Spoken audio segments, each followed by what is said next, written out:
श्री श्रीराम गजानन. श्री जय श्री गजानन. श्रीराम श्रीराम श्रीराम सुंदर. समर्थ. आपण मला ही श्रीराम संधी राम. दिल्याबद्दल धन्यवाद सर. संधी परमेश्वर देतो, आपण काही देत नाही. हो. सगळं त्याचं आहे, हरीचं आहे सगळं. जय गजानन. त्याच्याशिवाय हरीचं नाव पण येणार नाही. हो हो हो. नमस्कार सर. नमस्कार नमस्कार. नवीन वर्षाच्या शुभेच्छा सर. सगळ्यांना नवीन वर्षाच्या हार्दिक शुभेच्छा. पण पहिला सगळ्यांचं स्वागत करतो. आणि आज उपस्थित असणारे सर्व मंडळी आदरणीय, त्या सगळ्यांचं स्वागत आहे. त्यामध्ये आपले दळवी साहेब आहेत, देशमुख मॅडम आहेत, सर्व कुलकर्णी आहेत, इत्यादी सर्व मान्यवरांचं स्वागत आहे. आज हळदणकर मॅडम आहेत आणि आज हे मॅडम आपल्या कुबल मॅडम नाही आहेत, तरीसुद्धा त्यांचं सगळ्यांना नमस्कार आणि सगळ्यांचं स्वागत आहे. आज आपण एक कुंडली मांडणार आहोत. तर ती कुंडली अतिशय अभ्यास करण्यासारखी आहे. एक व्यक्तीच्या जीवनामध्ये ग्रहांची स्थिती कशी असते आणि त्याला आधारून जातक आपल्या जीवनामध्ये कसं यशस्वी होतो. तर त्या ठिकाणी लहान वयामध्येच अतिशय चांगल्यापैकी करिअर घडवणारी व्यक्ती आहे. तर त्याकरता मी मॅडमना विनंती करीन की मी कुंडली लावतो तिथे आणि तुम्ही ती हे करा. तर रेकॉर्डिंग तर चालू केलेलंच आहे. तर पुन्हा एकदा सगळ्यांचे आभार मानतो. आता प्रार्थना म्हटलं, त्यांचे सुद्धा आभार आहेत. आणि फार सुंदर योग आहे. धन्यवाद. हो कारण का की परमेश्वराची कृपा असल्याशिवाय आपल्याकडे अत्यंत जे याला म्हणतो आपण स्पंदनं जी असतात ती हो. त्यांनी उत्पन्न केली आणि त्याबद्दल त्यांचे शतशः आभार आहेत. आणि धन्यवाद सर. त्याच्यातून एक धार्मिक आपलं क्षेत्र असल्यामुळे परमेश्वरच त्यांना पाठवतो आणि त्यांच्याकडून ते करून घेतो. आणि परमेश्वराची कृपा असल्यामुळे पुन्हा एकदा त्रिवार वंदन करतो आणि जय गजानन. अभ्यासाला सुरुवात करूया. जय सुंदर. श्रीकृष्ण. नमस्ते. तर जय गजानन. जय गणेश. तर आपण आता कुंडली लावू. पहिल्यांदा सगळ्यांनी तारीख जी आहे तर ती तारीख लिहून घेणे. बघा, तारीख ही आहे 2/5/1992 दुपारी 2:26. स्थळ आहे मुंबई आणि जातक आहे पुरुष. आयनॉन्स लहरीचं आपण वापरतो. तर त्याप्रमाणे परत सांगतो, 2/5/1992 वेळ आहे 14:26 दुपारी. कळलं का? आणि स्थळ मुंबई आहे आणि जातक पुरुष आहे. तर ही अशी एक पत्रिका आहे. तर पत्रिकेची सगळ्यांनी तारीख लिहून घेणे. बाकी तुम्हाला व्हिडिओ सगळ्यांना मिळतील. पाटील मॅडम तिथे हे करतायत, रेकॉर्डिंग करत आहेत. म्हणजे काही प्रश्न नाही, काळजी करायची नाही. तुम्हाला व्हिडिओ पाहायला मिळेल आणि अभ्यास पुन्हा पुन्हा करायची तुम्हाला संधी मिळेल. त्यानंतर मी जो आहे तो दुसरा चार्ट लावतो. तर दुसरा चार्ट जो आहे तर तो कुंडलीचा आहे. तर त्या कुंडलीमध्ये असणारे जे काही लग्न आहे त्या लग्नाला आधारित ती कुंडली आहे. तर इथे हे शुभलग्न आहे पहा. कुंडली वाचन हा आपला मुख्य हेतू आहे.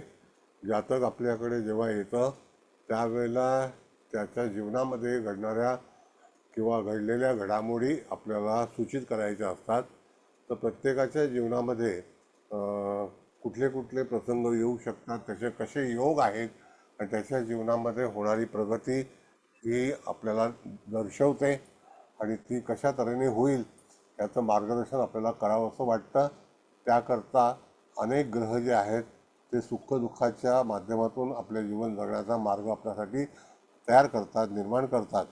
आणि तशाच याच्यावरती ग्रहाची स्थिती आणि ग्रह कोणाच्या योगात आहेत तर त्या योगाच्या अनुसरून जातकाच्या जीवनामध्ये त्याचं करिअर म्हणा, त्याचं भाग्य म्हणा, त्याचा विवाह म्हणा इत्यादी सर्व गोष्टी ज्या आहेत त्या आपल्याला शिकायच्या आहेत. त्याच्यामध्ये मारकस्थानसुद्धा आहे.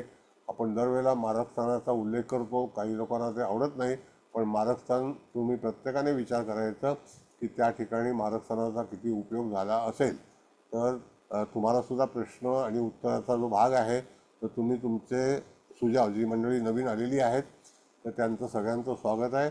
तर आमच्याकडे पद्धती अशी आहे की ज्यांना कुंडलीबद्दल स्वतःहून काही ज्ञान असेल किंवा काही विचारणा करायची असेल तर अवश्य त्याला अधिकार आहेत आणि त्याने चांगल्यापैकी त्याचे विचार मांडावे, अधिकतम सुझाव करावा इथे अत्यंत हुशार सगळेजण आहेत. आमच्या कुलकर्णी मॅडम आहेत, शिंदे मॅडम आहेत, देशमुख मॅडम आहेत, पाटील मॅडम आहेत, सगळ्या हुशार आहेत. हळदणकर मॅडम आहेत. तर हळदणकर मॅडम, जरा तुम्ही स्वागत केलं तर बरं होईल.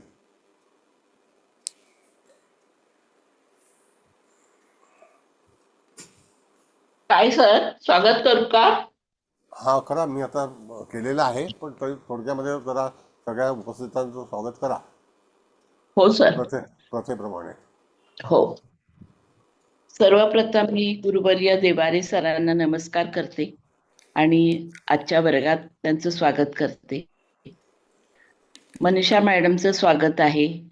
दळवी सर, शिंदे सर, सर्व कुलकर्णी, रंजना मॅडम, माधुरी पोद्दार, सगळे जिज्ञासू आणि ज्येष्ठ अभ्यासू असे आपले विद्यार्थी आहेत, त्या सगळ्यांचं स्वागत करते. आज नवीन वर्षात एक नवीन विद्यार्थी वर्गात जॉईन झालेले आहेत असं लक्षात आलं माझ्या. तेव्हा त्यांचंही स्वागत करते, कारण खूप चांगल्या पद्धतीने त्यांनी एक प्रार्थना म्हटली, सायंकाळी कोणती प्रार्थना म्हणावी आणि दीपज्योतीला नमस्कार करून, दिव्याचा आदर करून आपण तिन्ही सांजेला काय करू शकतो याचं एक त्यांनी खूप चांगल्या पद्धतीने श्लोक सादर केला. त्यांचंही स्वागत आहे. आणि आज नवीन वर्ष आहे, नवीन वर्षात आपलं पहिलं लेक्चर आहे. तेव्हा या नवीन वर्षात खूप वेगवेगळ्या पद्धतीने जे सरांनी शिकवलेलं आहे ते सगळं विद्यार्थ्यांनी आत्मसात करून चांगल्या उत्साहानं वर्गामध्ये सगळे आलेले आहेत. त्या सगळ्यांचं पुन्हा नव्याने स्वागत आणि धन्यवाद. सरांना नमस्कार करून मी त्यांच्याकडे लेक्चरसाठी माईक देते. धन्यवाद सर. धन्यवाद मॅडम, धन्यवाद. पुन्हा एकदा धन्यवाद. आता आपल्याला पाहायचं आहे की ही कुंडली जी आहे या मुलाची आहे. तारीख मी तुम्हाला कळवलेलीच आहे. आणि हा मुलगा MBBS डॉक्टर झालेला आहे. आता पुढे MS करत आहे. आणि सहजपणे जातकाला यश कसं मिळालं हा फार महत्त्वाचा मुद्दा आहे. तो मुख्य मुद्दा असा आहे की लग्नामध्ये बसलेला गुरु हा लग्नेशाबरोबर अतिशय शुभयोग करीत आहे. आणि मेष राशी ही जी आहे ही सर्जरीची आहे. ही व्यक्ती लग्नी गुरु असल्यामुळे चांगल्यापैकी गायनिक ज्याला आपण म्हणतो त्या ठिकाणी त्यांनी शिक्षण घेतलं आहे आणि उत्तमरित्या त्याचा हात बसलेला आहे. तर लग्नामध्ये गुरु हा नेहमी निश्चितच माणसाच्या जीवनामध्ये गुरु हा भाग्यविधाता आहे. त्याचप्रमाणे ह्या जातकाचा लग्नाधिपती हा चंद्र आणि शुक्र. आपण नेहमी सांगितलेलं आहे की अमावस्येचा जन्म जातकाच्या जीवनामध्ये अतिशय महत्त्वाचा असतो. आणि त्यावेळेला चंद्र आणि सूर्य हे एकत्र असतात आणि अतिशय चांगल्यापैकी त्यांचा योग जो आहे तो सूर्य उच्चीचा आहे, चंद्र मेष राशीचा आहे, धाडसी आहे, लग्न धाडसी आहे. अग्नितत्व जे आहे ते पूर्णपणे 5-7 5-1 5-9 हे पूर्णपणे भरलेलं आहे. धनुराशीचा नीचेचा राहू आहे आणि षष्ठामध्ये शनी आहे आणि तो मकर राशीचा आहे. अष्टमात मंगळ बुध आहे. मंगळ हा भाग्येश आहे आणि बुध हा लाभेश आहे, तसाच हा धनेश पण आहे. तर त्या ठिकाणी अतिशय कष्ट करून संधी मिळत गेली.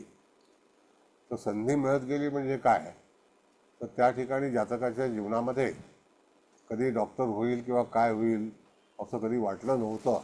पण अतिशय चांगल्यापैकी संधी मिळाली आणि ते काही परीक्षा वगैरे देतात. त्याच्यामध्ये काही फी न भरता, म्हणजे जी काही गव्हर्नमेंटची फी असते ती भरून, म्हणजे गुरु काय काय काम करतो लग्नी गुरु असल्यानंतर जातकाच्या जीवनामध्ये कशा तऱ्हेने संधी उपलब्ध करून देतो, तशी ह्या व्यक्तीच्या जीवनामध्ये भाग्यासाठी संधी उपलब्ध करून दिली. आणि भाग्यामध्ये असणारे तीनही ग्रह, शुक्र हा दशमेश आहे, सूर्य हा लग्नेश आहे आणि चंद्र हा व्ययेश आहे. तर ज्या वेळेला सिंहलग्न असतं त्यावेळेला शेजारची रास जी आहे ती कर्क आहे, त्याच्या बाजूची शेजारची रास जी आहे ती कन्या आहे. म्हणजे ह्या दोन्ही राशी ज्या आहेत त्या सिंहलग्नाच्या मित्र राशी आहेत. आणि त्या मित्र राशींचे जे अधिपती आहेत तर मारक स्थानाचा अधिपती अष्टमात आहे आणि जे धाडस लागतं सर्जरी करायला ते ह्याच्यापाशी अगदी जन्मापासून आलेलं आहे, कारण मेष रास आहे. तर आपल्याला मेष राशीचं कर्तृत्व काय असतं हे तुम्हाला पहिल्यांदा शिकलं पाहिजे. कारण का की प्राथमिक याच्यामध्ये आपण सुरू करणार आहोत वर्ग, लवकरच सुरू होईल आपला. तर त्यामध्ये प्राथमिकता कोणत्या कोणत्या राशीमध्ये कोणते ग्रह आणि कोणत्या तत्वामध्ये आहेत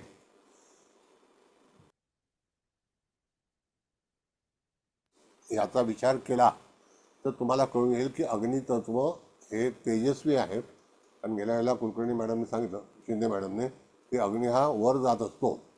तर तशाच प्रकारे त्या तत्वाचा विचार आपण जर केला तर तेव्हा बघता येईल आपल्याला की अग्नी हा नेहमी आपलं जे क्षेत्र आहे त्या क्षेत्रामध्ये तो निश्चितच चांगल्यापैकी प्रगती करतो.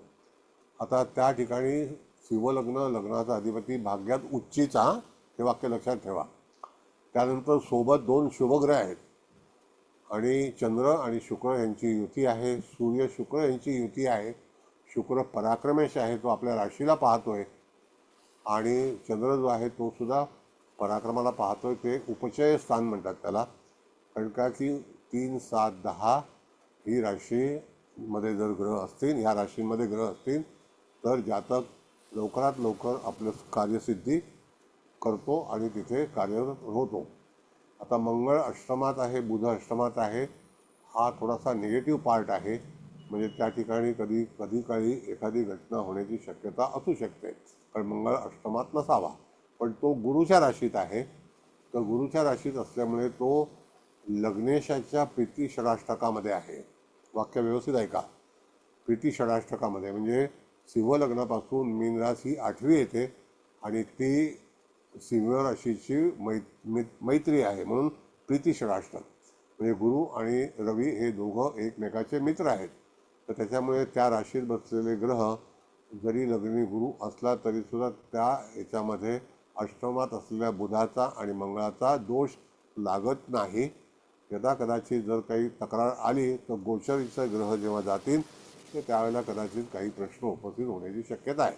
गुरुची दृष्टी जी आहे ती राहूच्या मुखात आहे.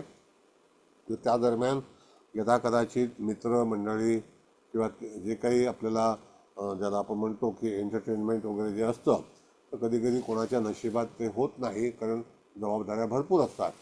शनी षष्ठात आहे, तर त्याचं उदाहरण देतो. आपण नेहमी सांगतो की शनी दशमातला, शनी 12व्या स्थानातला, शनी लग्नातला, शनी चतुर्थातला हा आणि शनी षष्ठातला हा सरकारी क्षेत्राशी संबंधित कार्यरत असणारा प्लॅनेट आहे. तर रवी आणि शनी हे 2 प्रशासकीय ग्रह आहेत. तशी ही व्यक्ती सरकारमध्येच आपलं कार्य करत आहे. सरकारी डॉक्टर, निवासी डॉक्टर पहिला केलं, त्याच्यानंतर सरकारी डॉक्टरमध्ये अतिशय चांगल्यापैकी. आता 92 सालातली व्यक्ती आहे. आता किती वर्षाची असेल तर त्याप्रमाणे आपल्याला विचार करायचा आहे. सप्तमेशाचा भाग सांगतो तुम्हाला. सप्तमेशावरती गुरुची दृष्टी आहे. इत्यादी कुठल्याही ग्रहाची दृष्टी आहे का तुम्हाला दिसते कुठे? सांगा जरा. नाही ना? नाही सर. नाही सर, नाही. नाही आहे सर. म्हणजे सप्तमेश जर षष्ठात असेल सिंह लग्नाला तर तो षष्ठातला दोष लागत नाही नाही. आणि तो विपरीत राजयोग आहे, कारण षष्ठात आहे. तो एक विपरीत राजयोग आहे. बुध नीचेचा झालेला आहे. मंगळ आणि बुधाची युती आहे, तर बुद्धिमत्तेमध्ये अतिशय शार्पनेस आहे. तर त्या ठिकाणी ज्याला आपण म्हणतो शार्प डिसिजन, ज्याला आपण एक धाडस म्हणतो, ते सुद्धा त्या मंगळाने दिलेलं आहे. मुळात राशी जी आहे तर ती राशी जी आहे ती मेष आहे. त्या राशीचा मालक आहे तो गुरुच्या राशीत आहे. म्हणून संतती म्हणजे ज्याला आपण म्हणतो की तिथे संततीच्या कारक त्यांनी चांगल्यापैकी शिक्षण घेऊन अतिशय उत्तमरित्या त्याचं कार्य सुरू आहे. मंगळाची दृष्टी जी आहे तर ती त्या ठिकाणी 7वी जी आहे ती धनात आहे, 8वी पराक्रमात आहे. पराक्रम स्थानावरती 4 ग्रहांची दृष्टी आहे. एक मंगळाची आहे आणि 3 दृष्टी जे आहेत ते चंद्र, सूर्य आणि शुक्र या 3 ग्रहांच्या दृष्टी पराक्रम स्थानावरती आहेत. म्हणजेच काय की पराक्रम करण्याचं धाडस असतं ते त्या मंगळाने दिलेलं आहे. आणि इत्यादी बाकीचे ते 3 ग्रह आहेत ते सुद्धा त्याला पूरक ठरलेले आहेत, पोषक आहेत. म्हणून त्या व्यक्तीने तिथे स्वतः शुक्राच्या राशीवरती दृष्टी टाकतोय. मंगळ जो आहे तो सप्तम तूळ रास जी आहे ती पोटाच्या ह्याच्यामध्ये येते आणि तूळ आणि कन्या, म्हणून त्या ठिकाणी सिझेरियन वगैरे या सगळ्या गोष्टीमध्ये हा लहान वयामध्येच अतिशय उत्कृष्टरित्या यश त्याने मिळवलेलं आहे, उत्तम. तर अशा तऱ्हेची ही कुंडली आहे. त्यानंतर पंचमेश भाग्यात आहे, म्हणजे त्रिकोणाचा अधिपती भाग्यात आहे. तसा तो अष्टमेश आहे लग्नी, पण त्याचा दोष लागत नाही. तो त्या ठिकाणी शिवलग्नाला लग्नी गुरु असणं हे अतिशय चांगलं समजले, कारण का तो रवीचा मित्र आहे म्हणून, आणि तो चांगला फलादेश देतो. तर ह्याच्यावरती कोणाला काही विवेचन करायचं असेल तर अवश्य करा. नवीन मंडळी आहेत तर ते विवेचन कसे करतात सगळेजण ते ऐका. येस, बोला सगळ्यांना, कोणाला बोलायचं आहे त्यांनी बोला. सर मंगल की दृष्टि के साथ शनि का भी दृष्टि तीसरे स्थान पे है। हाँ, तो शनि का दृष्टि जाता है तो देखो मंगल देख रहा है, 5 ग्रह देख रहे पराक्रम में। हाँ सर। तो 5 देख रहे हैं तो 5 ग्रहों का फलित मिलेगा कि नहीं? उपचय स्थान है वो। हाँ सर। हाँ, तो दशमाधिपति भी पराक्रम को देख रहा है, अपने खुद हाँ। की राशि को देख रहा है, सूर्य देख रहा है, चंद्रमा देख रहा है, शनि भी देख रहा है, मंगल भी देख रहा है। मंगल भी देख रहा है। हाँ, तो मतलब वहाँ तृतीय स्थान बलवान हुआ है। बलवान तो हुआ है। तृतीय स्थान खाली बाह्य का नहीं है, और भी बहुत सी चीजें देखी जाती है। हाँ। तो ये लड़का जो है 92 का बर्थ है, तो हाँ। काफी सक्सेस मिला है छोटी उम्र में। तो आगे जाके और भी कितना सक्सेस मिलेगा। दुख तो हमेशा सबको आता है, नहीं आता है ऐसी नहीं है, लेकिन जो बेसिक कुंडली है वो इतनी पावरफुल है।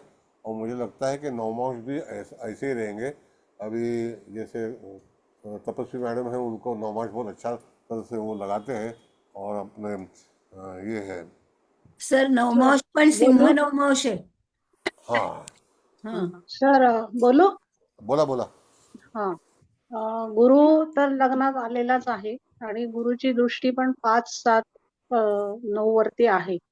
आणि आपण जे गुरुची दृष्टी बघतो हे तसं म्हणजे ती तर दृष्टी आहेच. 9वी दृष्टी आपण बघतो ती रवी, चंद्र आणि शुक्रावरती आलेली आहे. हो. आणि आपण रवीची 10वी दृष्टी बघतो तर ती शनीवरती आलेली. आणि शनी षष्ठात आहे म्हणजे तो सरकारी नोकरीचा तर कारक आहेच आहे, पण रवी पण प्रशासिक आहे. त्याची आपण जी दृष्टी बघतो ती आलेली आहे 10वी दृष्टी त्याच्यात, पण शनीची दृष्टी त्याच्यावर जात नाहीये. त्यामुळे तो एक चांगला योग आहेच आहे. आणि राहू केतू आहेत ते पण एकटेच आहे. पंचमात राहू आहे आणि तो पण म्हणजे शस्त्रक्रिया किंवा कारण राहूचा क्रूर ग्रहच आहे ना, तर तो शस्त्रक्रियेसाठी किंवा सर्जरीसाठी तोही चांगला झाला. त्यामुळे तेही योग आहेच आहे. आणि सूक्ष्मांश बघायला गेलं तर फक्त बुध आहे तो पापांशात आहे, पण मंगळ आणि बुध एकत्र आहेत, अष्टमात आहे. त्यामुळे सर्जरी जे काम आहे त्याच्यासाठी तो बुध चांगलाच ठरलेला आहे. कारण ते तसं क्रूरच काम आहे ना. पेशंटच्या दृष्टीने ठीक आहे की पेशंट तो बरा होतो त्याच्यासाठी चांगला आहे, पण त्याच्या हातून जे आहे तर ते थोडस आहे. आणि बाकी सगळे सूक्ष्मांश चांगले. आता थोडंसं मी पत्रिका करेक्शन सांगायचे. करतो मॅडम, हा. थोडंसं करेक्शन करतो. आपण गोचरीमध्ये असं पाहतो की रवीपासून रवी 10वा जेव्हा येतो हो हो तर गोचरीचा फलादेश हा त्यावेळेला आपल्याला मिळतो त्यावेळेला. एक महिन्यासाठी. हम्म. बोला आता, बोला पुढे. आणि सूक्ष्मांश म्हणजे नवमांश तर वर्गोत्तमच आहे. आणि वर्गोत्तम नवमांशामध्ये तुम्ही लग्नामध्ये शनी, चंद्र आणि मंगळ हे तिथेही सिंह राशीमध्येच आलेले आहेत. आणि तिथे शनी मंगळाची जी युती झालेली आहे. आणि बुध आज गेलाय तो तिथे षष्ठात गेलाय आणि मकर राशी म्हणजे मकर नवमांशात गेलेला आहे. त्यामुळे तोही योग जो आहे की शनी, चंद्र, मंगळ एकत्र आणि सिंह राशीत आहे. त्यामुळे तोही योग जो आहे तो चांगला झालेला आहे याच्यासाठी, सर्जरी आणि मेडिकल साठी. कारण मंगळ आहे अष्टमात, त्यामुळे मंगळ एक गूढ ज्ञान किंवा जे आपण हे करतो हत्यार जे आपण वापरतो ते मंगळाकडे आहे आणि ते गुरुच्या राशीत आहे. त्यामुळे मंगळाचा उपयोग जो झालेला आहे तो चांगल्या कामासाठी तिथे झालेला आहे की सर्जरी करण्यासाठी आणि मेडिकलसाठी. आणि चंद्र आहे तो व्ययश आहे आणि तो भाग्यात आलेला आहे. आणि व्ययश जो आहे तो पण म्हणजे हॉस्पिटल असा विचार केला तर हॉस्पिटलचा तो पण आहे तिथे. आणि चंद्र तिथे आहे, राशीचा स्वामी तिथे आहे आणि शुक्र पण इथे हे आहे कारण तृतीयेश आहे. त्यामुळे तो पण समोर आहे. स्वतःची शुक्राची दृष्टी स्वतःच्या राशीवर आहे आणि हो तृतीय स्थानावर आहे. आणि आहे चांगले कारण मुळात जास्त गुण जे आहेत ते अष्टक वर्गाने शनींनी दिलेले आहेत. 38 गुण दिलेले आहेत षष्ठ स्थानात. आता ते आणि अष्टकवर्ग आपण थोडं नंतर बोलूया मॅडम. आता नंतर पहिला थोडंसं आपण चालेल. मग तुम्हाला परत नंतर कंटिन्यू करू. नंतर हो तिथे चालेल. माधुरी मॅडम बोलतील. तर आता मॅडम कसं आहे सांगतो तुम्हाला की शुक्र आणि चंद्र हे अतिशय सॉफ्ट ग्रह आहेत, म्हणजे मुलायम आहेत. मुलायम तर त्याच्यामुळे ह्याचा जो हात जो आहे जे काम करण्याचं काम ते करण्याची हात चंद्र होती. तर ते अतिशय मला कळतच नाही की ऑपरेशन झालंय, झालं. कुठल्याही तऱ्हेचं असं हे होत नाही. म्हणजे त्याला ते एक चांगल्यापैकी जमलेलं आहे आणि ते मधुर ग्रह आहेत असं हो बघितलं तर अतिशय बोलता बोलता त्या ह्याच्यामध्ये सहजपणे त्याला कळू पण देत नाही की ऑपरेशन झाला, जन्म झाला. हो आणि त्या ह्याच्यावरती त्याच्या हातावरती म्हणजे हाताला गुण जो आहे हो तो हो गुण म्हणजे 3 आणि 2 5 ग्रह जे आहेत ते एकूण हो तृतीय स्थानाला पाहतात. आपण जिथून हो बोटं पाहतो जे आपलं काम आहे हो हो तर ते त्या ह्याच्यामध्ये त्याला सक्सेस मिळालेला आहे. बरं हो. आता पुढे आणखी सांगा, बोला तुम्ही बोला. सर बोलू का? हो येस अवश्य. हा सर, आता इथे लग्नेश, दशमेश आणि व्ययेश याची म्हणजे एकत्र आहेत जवळजवळ. हो काही चंद्र आणि रवी जवळ आहे, हो शुक्र थोडा लांब आहे. आणि हो मुख्य दशमेश आणि व्ययेश हे अश्विनी या नक्षत्रात आहेत ना. हो तर बरोबर. त्यामुळे ते मेडिकलच्या दृष्टीने, कारण अश्विनी नक्षत्राची देवता अश्विनी कुमार साक्षात देवगुरु, बरोबर हा बरोबर. देवांचे वैद्य. तर येस त्यामुळे ही मेडिकलकडे जास्ती यशस्वी झाली कुंडली, असं म्हणजे मेडिकल फील्डमध्ये असं मला वाटतं. आणि आता सांगितल्याप्रमाणे मंगळ सर्जरीला आवश्यकच असतो. तर हो तो हो आहे कर्कनवंशी, पण येस तरी हा गुरुच्या राशीत असल्यामुळे आपण म्हटल्याप्रमाणे हो त्याला बळ आलेलं आहे आणखी. आणि चंद्राचाही दशमेश शनी आहे, तो पण बलवान आहे इथे. येस हा, आणि षष्ठ स्थान त्यामुळे बलवान झाले, ते मेडिकल फील्डला त्याला उपयोगी पडलेलं आहे असं मला व्हेरी गुड. वाटतं. म्हणजे नाही माझ्याकडे बरोबर आहे आता ते बरोबर आहे. हा बाकी सहाय्य नाहीये, म्हणजे सूक्ष्मांश वगैरे, पण वर एवढं बघितल्यावरच ही म्हणजे यशस्वी डॉक्टरची कुंडली आहे हे कळतं. येस आणि बरोबर. You are right. जन्मतः केतूची दशा थोडीशीच आहे. नंतर शुक्राच्या दशेतच सगळं शिक्षण किंवा मुख्य झालेलं असणार. बरोबर. आणि त्यामुळे ते आणि शुक्र स्वराशीला बघतो इथं आता सांगितल्याप्रमाणे, त्यामुळे तो बरोबर. हा दशमेश आहेच. आणि तर त्या दृष्टीने सुद्धा ते त्याला पूरक झालं त्याच्या व्यक्तिमत्वाच्या दृष्टीने पण. Yes yes. इथे प्लस पॉईंट तुम्ही बरोबर सांगितलं मॅडम. कसं आहे हम्म. की लग्नेश आणि दशमेश हे भाग्यस्थानात आहेत. हम्म. आणि जेव्हा आपण दशा पाहतो ना तर लागोपाठ दशा बघा, शुक्र, रवी, चंद्र ह्या 2027 पर्यंत आहेत. हो हो, त्या चांगल्या बरोबर. दशा मिळाल्यात म्हणजे ह्याच्या हा काळात. तो सिक्वेन्स जो आहे तो हम्म. म्हणजे लग्नेश म्हणजे रवी, दशमेश हो म्हणजे शुक्र. तर शुक्राचं म्हणजे करिअर त्याला झालं, शिक्षण हो, झालं, एज्युकेशन झालं. आणि रवी म्हणजे त्याला त्या ठिकाणी मान सन्मान आणि एक डिग्री प्राप्त झाली MBBSची. आता MS रेकॉग्निशन. करतो हा. आणि चंद्र जो आहे तो त्या ठिकाणी सेवार्थी ग्रह आहे, म्हणजे सेवक. हो, तर त्या ठिकाणी सेवा त्याला कार्यामध्ये. हा. येस आफ्टर 2017 ऑनवर्ड गेली हम्म. 9 वर्ष, साधारणतः 8 वर्ष तो सरकारी ह्याच्यामध्ये कार्यरत आहे. आणि गुरु लग्नी असल्यामुळे त्याला त्याचं भाग्य सहजपणे संधी मिळत गेली आणि भाग्य पुढे उजळत गेला साथ असं दिली आहे. भाग्याने. हा, शनी पण गुरुच्या नक्षत्रात आहे ना. बरोबर. ते नक्षत्र तर आहेच, प्रश्नच नाही. नाही सॉरी, तरी आता तुम्ही गुरुच्या नाही, मंगळाच्या नक्षत्रात आहे, त्यामुळे तो सर्जरीला पोषक झाला. Yes. मग त्या ठिकाणी कसं आहे मॅडम, धनिष्ठा नक्षत्र किंवा कुठली नक्षत्र आहे, आता मी रोजची नक्षत्रांचा तपशील पाठवतोय. आज ते हो. मी हे स्वाती नक्षत्र पाठवलेलं आहे. स्वाती, तर तुम्ही सांगितल्याप्रमाणे अश्विनी नक्षत्र हे चंद्र आणि शुक्र हे बलवान होतात ग्रह, कारण का की ते नक्षत्र शुभ आहे, वाईट नाही आहे. म्हणजे तिथे ती रास जी आहे ती धाडसी आहे. मेडिकल साठी नक्कीच. शुभ. Yes. आणि विज्ञान थोडक्यामध्ये मेडिकल जरी असलं ना तरी सुद्धा कुठल्याही तऱ्हेचं विज्ञान हे त्याच्यावरती अवलंबून आहे. हो. असं. Yes. Thank you madam. Thank you sir. Thank you. बरं. सर बोला. एकदा ह्या जन्मकुंडलीची जरा बर्थ डेट आणि हे सांगाल का टाइम? हो सांगतो ना, नक्की नक्की सांगतो. Please. Yes madam. 2/5/1992. Okay. Birth time? 2:26 Mumbai. पुरुष जातो. 2:26 दुपारी 14:26. हां, थँक्यू सर. थँक्यू. हां तर आता हां बोला मॅडम, बोला. मला एकच मुद्दा ऍड करायचा आहे, कारण आता केसकर मॅडम आणि खूप चांगल्या पद्धतीने सांगितलं आणि तुम्ही पण बरीचशी आधीच विश्लेषण केलंय.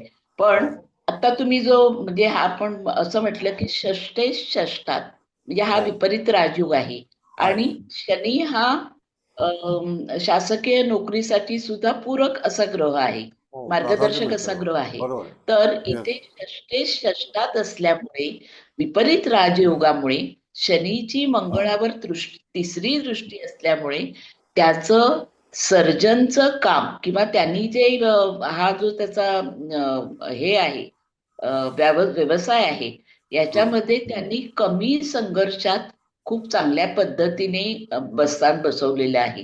कारण राहू पंचमात मेषेमध्ये हे 3 शुभ ग्रह आणि लग्नात शुभ ग्रह म्हणजे त्रिकोण आणि लग्न याच्यामध्ये हे तीनही अग्नी राशीच्या तत्वामध्ये भावामध्ये चांगले ग्रह पडल्यामुळे या कॅन्डिडेटची दिवसेदिवस चांगल्या पद्धतीने उन्नती झाली. बरोबर. हा एक चांगला भाग याच्या कुंडलीमुळे त्याला लाभलेला आहे. आणि मगाशी कोणीतरी उल्लेख केला की राहू आणि केतू हे पण स्वतंत्ररित्या बसलेले असल्यामुळे त्यांचा कुठेही अडथळा झालेला नाही. बुध मंगळ हे जरी अष्टमात आले तरी सुद्धा मंगळ हा त्यांचा जो व्यवसाय आहे त्या व्यवसायाशी निगडीत त्याला पूरक असाच आहे शनीला. तेव्हा पत्रिकेमध्ये गुरुचं लग्नात असणारं स्थान हे अभ्यासासाठी, पदवीसाठी, वरच्या शिक्षणासाठी हे पूरक ठरलंय. पंचम स्थानाला पूरक ठरलंय. सप्तम स्थानाला म्हणजे त्या शनीचा मालक हे त्यांना शनीला पण पूरक ठरलंय. त्यामुळे एकूणच पत्रिकेने चांगली ग्रीप घेतली आणि त्यांनी योग्य वयामध्ये खूप चांगल्या पद्धतीने ते सेटल झालेत. आणि आता मॅडमनी दशा पण शोधल्या, त्या दशा पण चांगल्या आल्यात की शुक्र रवी म्हणजे बरोबर अगदी स्टेप बाय स्टेप हा कॅन्डिडेट चढत गेलाय. आणि आता चंद्र हा सुद्धा व्ययश असल्यामुळे हॉस्पिटलायझेशन या घराशी तो रिलेटेड आहे, त्यामुळे त्याचं पण बेनिफिट त्यांना मिळालं. चांगल्या पद्धतीची पत्रिका आहे, म्हणजे पॉझिटिव्ह. हो, चांगले मुद्दे सांगितले त्यांनी. नाही, मुख्य अग्नितत्वातले ग्रह आहेत त्यामुळे अतिशय क्रियाशील व्यक्तिमत्व आहे. म्हणजे कष्टाळू आणि कष्टाने पण मिळवले. भाग्याची साथ आहे पण जोड कष्टाची पाहिजेच ना, त्याच्याशिवाय काय. भाग्य आणि धाडस. धाडस मुख्य. सर हे गायनेक आहे का? हो, गायनेक सांगितलं पहिलं. अच्छा सर, असं सांगू शकतो की लग्नेस उच्चच्या होऊन मंगळाची राशीत आणि संगती शुक्र आणि चंद्र म्हणून गायनेक आणि सर्जन संततीचा कारक ग्रह आहे ना, गुरु आहे. नाही सर, ओके.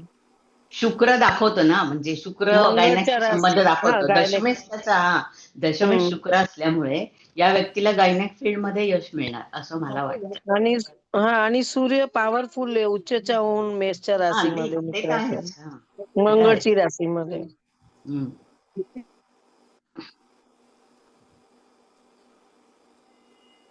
बोला.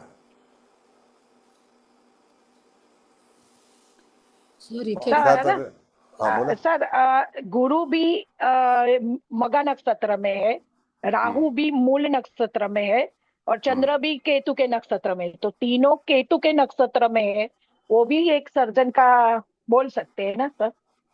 अभी देखिए मैडम, मैं आपको बताता हूँ कि नक्षत्र कोई भी बुरा है ऐसा कहा नहीं जाता है. जैसे बराबर. मघा नक्षत्र के बारे में लोग बोलते हैं ऐसे है वैसे है, लेकिन ये गुरु जो है ये धनांश में है, तो इंसान को पैसा मिला कि नहीं मिला, बराबर है. बराबर. उसके बाद में हम सूर्य को देखेंगे तो हाँ. सूर्य 18 डिग्री का है, तो सूर्य हाँ. कन्या नवमांश में है, ये व्यापारी राशि का है, व्यापारी नवमांश है, समझ गए. बराबर. उसके बाद में चंद्रमा जो है वो भी धनांश में है, तो वहाँ पर वो राज्यांश में चला जाता है, तो हाँ. जो चंद्रमा है ना, तो हाँ. वो आगे चला गया है, तो वो शिव नवमांश में आया है. चंद्रमा 1352 है, समझ गए. अच्छा. हाँ हाँ हाँ. हाँ, तो ये सारी चीजें जैसे कि हम नक्षत्र के ऊपर ही हम कॉन्सेंट्रेट करेंगे तो हमारा भविष्य गलत हो जाएगा.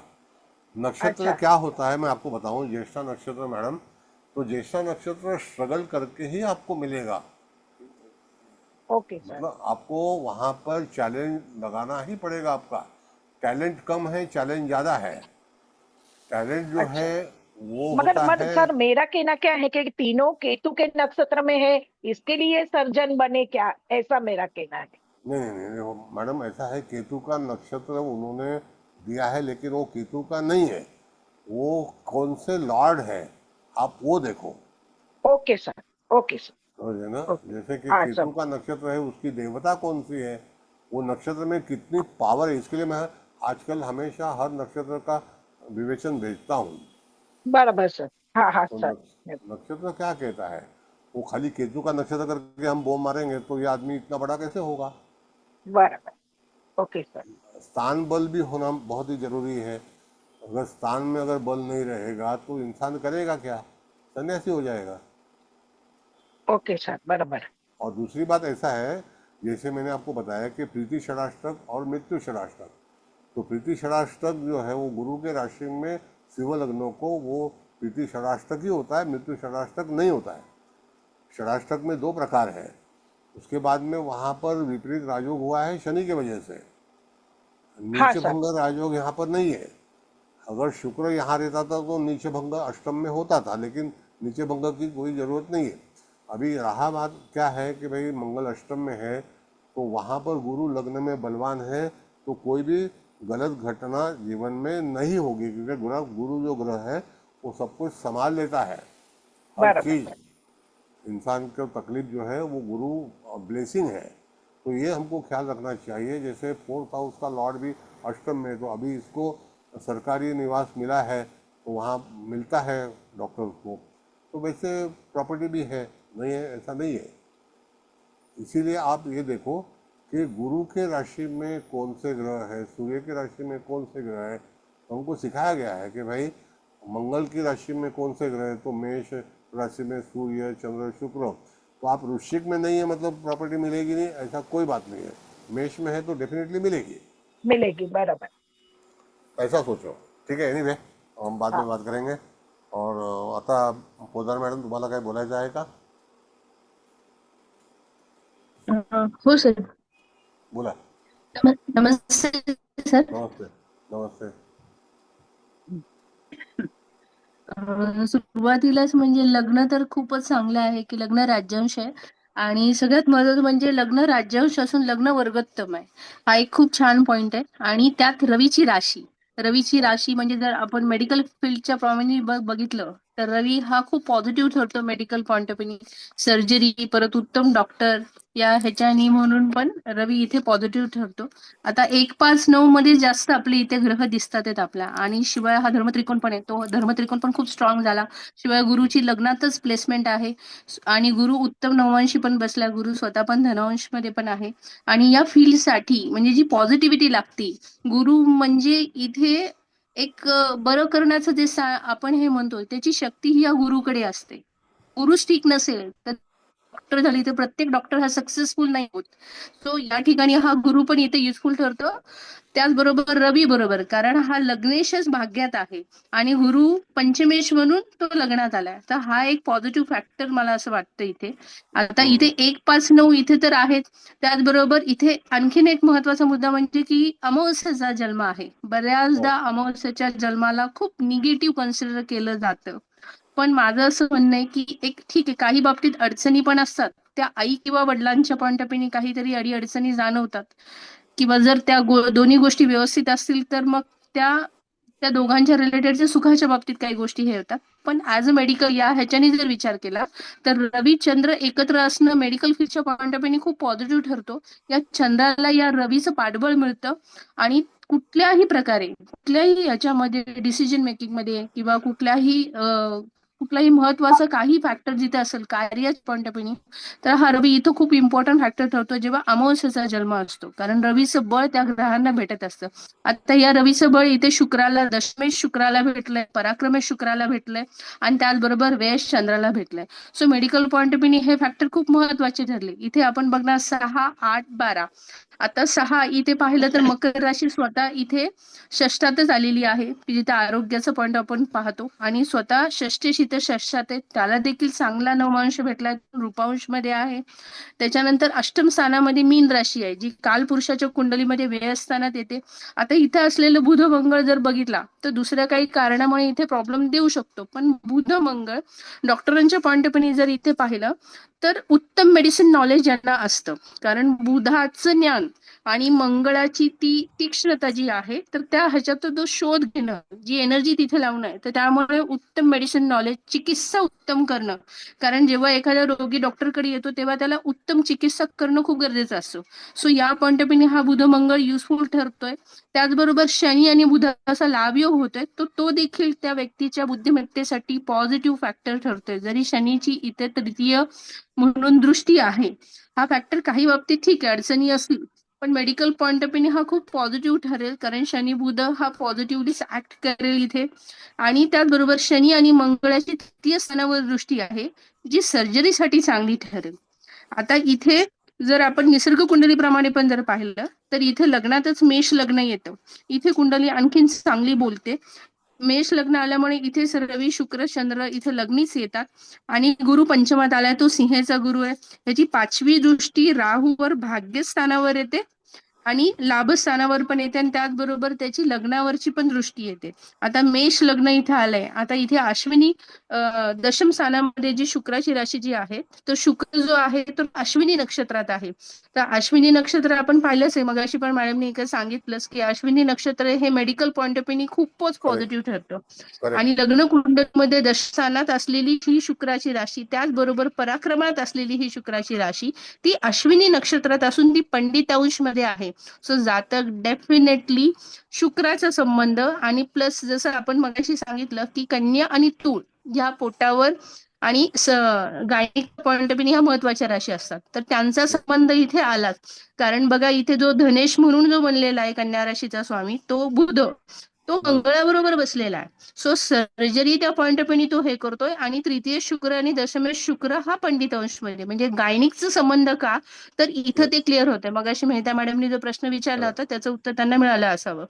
तर तो इथे शुक्र पंडितांश मध्ये आहे, त्यामुळे व्यक्ती गायनिक ह्याच्यामध्ये उत्तम रीत्याने काम करेल. त्याचबरोबर षष्ठात असलेला शनी हा धनिष्ठा नक्षत्रात आहे, जे मंगळाचं नक्षत्र आहे. सो डॉक्टरांच्या पॉइंट ऑफ व्ह्यूने हे पण तितकंच महत्वाचं आहे.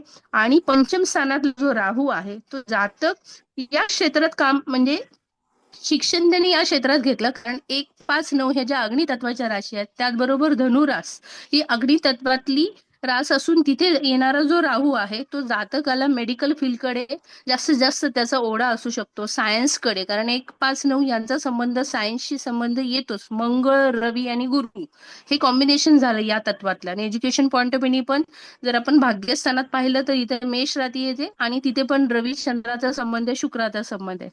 सो त्या हे जातक त्याचा ओढा तिथे आहे. शिवाय पंचम स्थानात राहूचं जे नक्षत्र त्याला मूळ मूळ हे नक्षत्र आहे. तो मूळ म्हणजे एखाद्या गोष्टीच्या मुळाशी जाऊन अभ्यास करणं. आणि हा राहू त्याला सुद्धा खूप छान नवमांश आहे, तो विचक्षण अंश मध्ये. सो अतिशय सुंदर नवमांश आहे हा.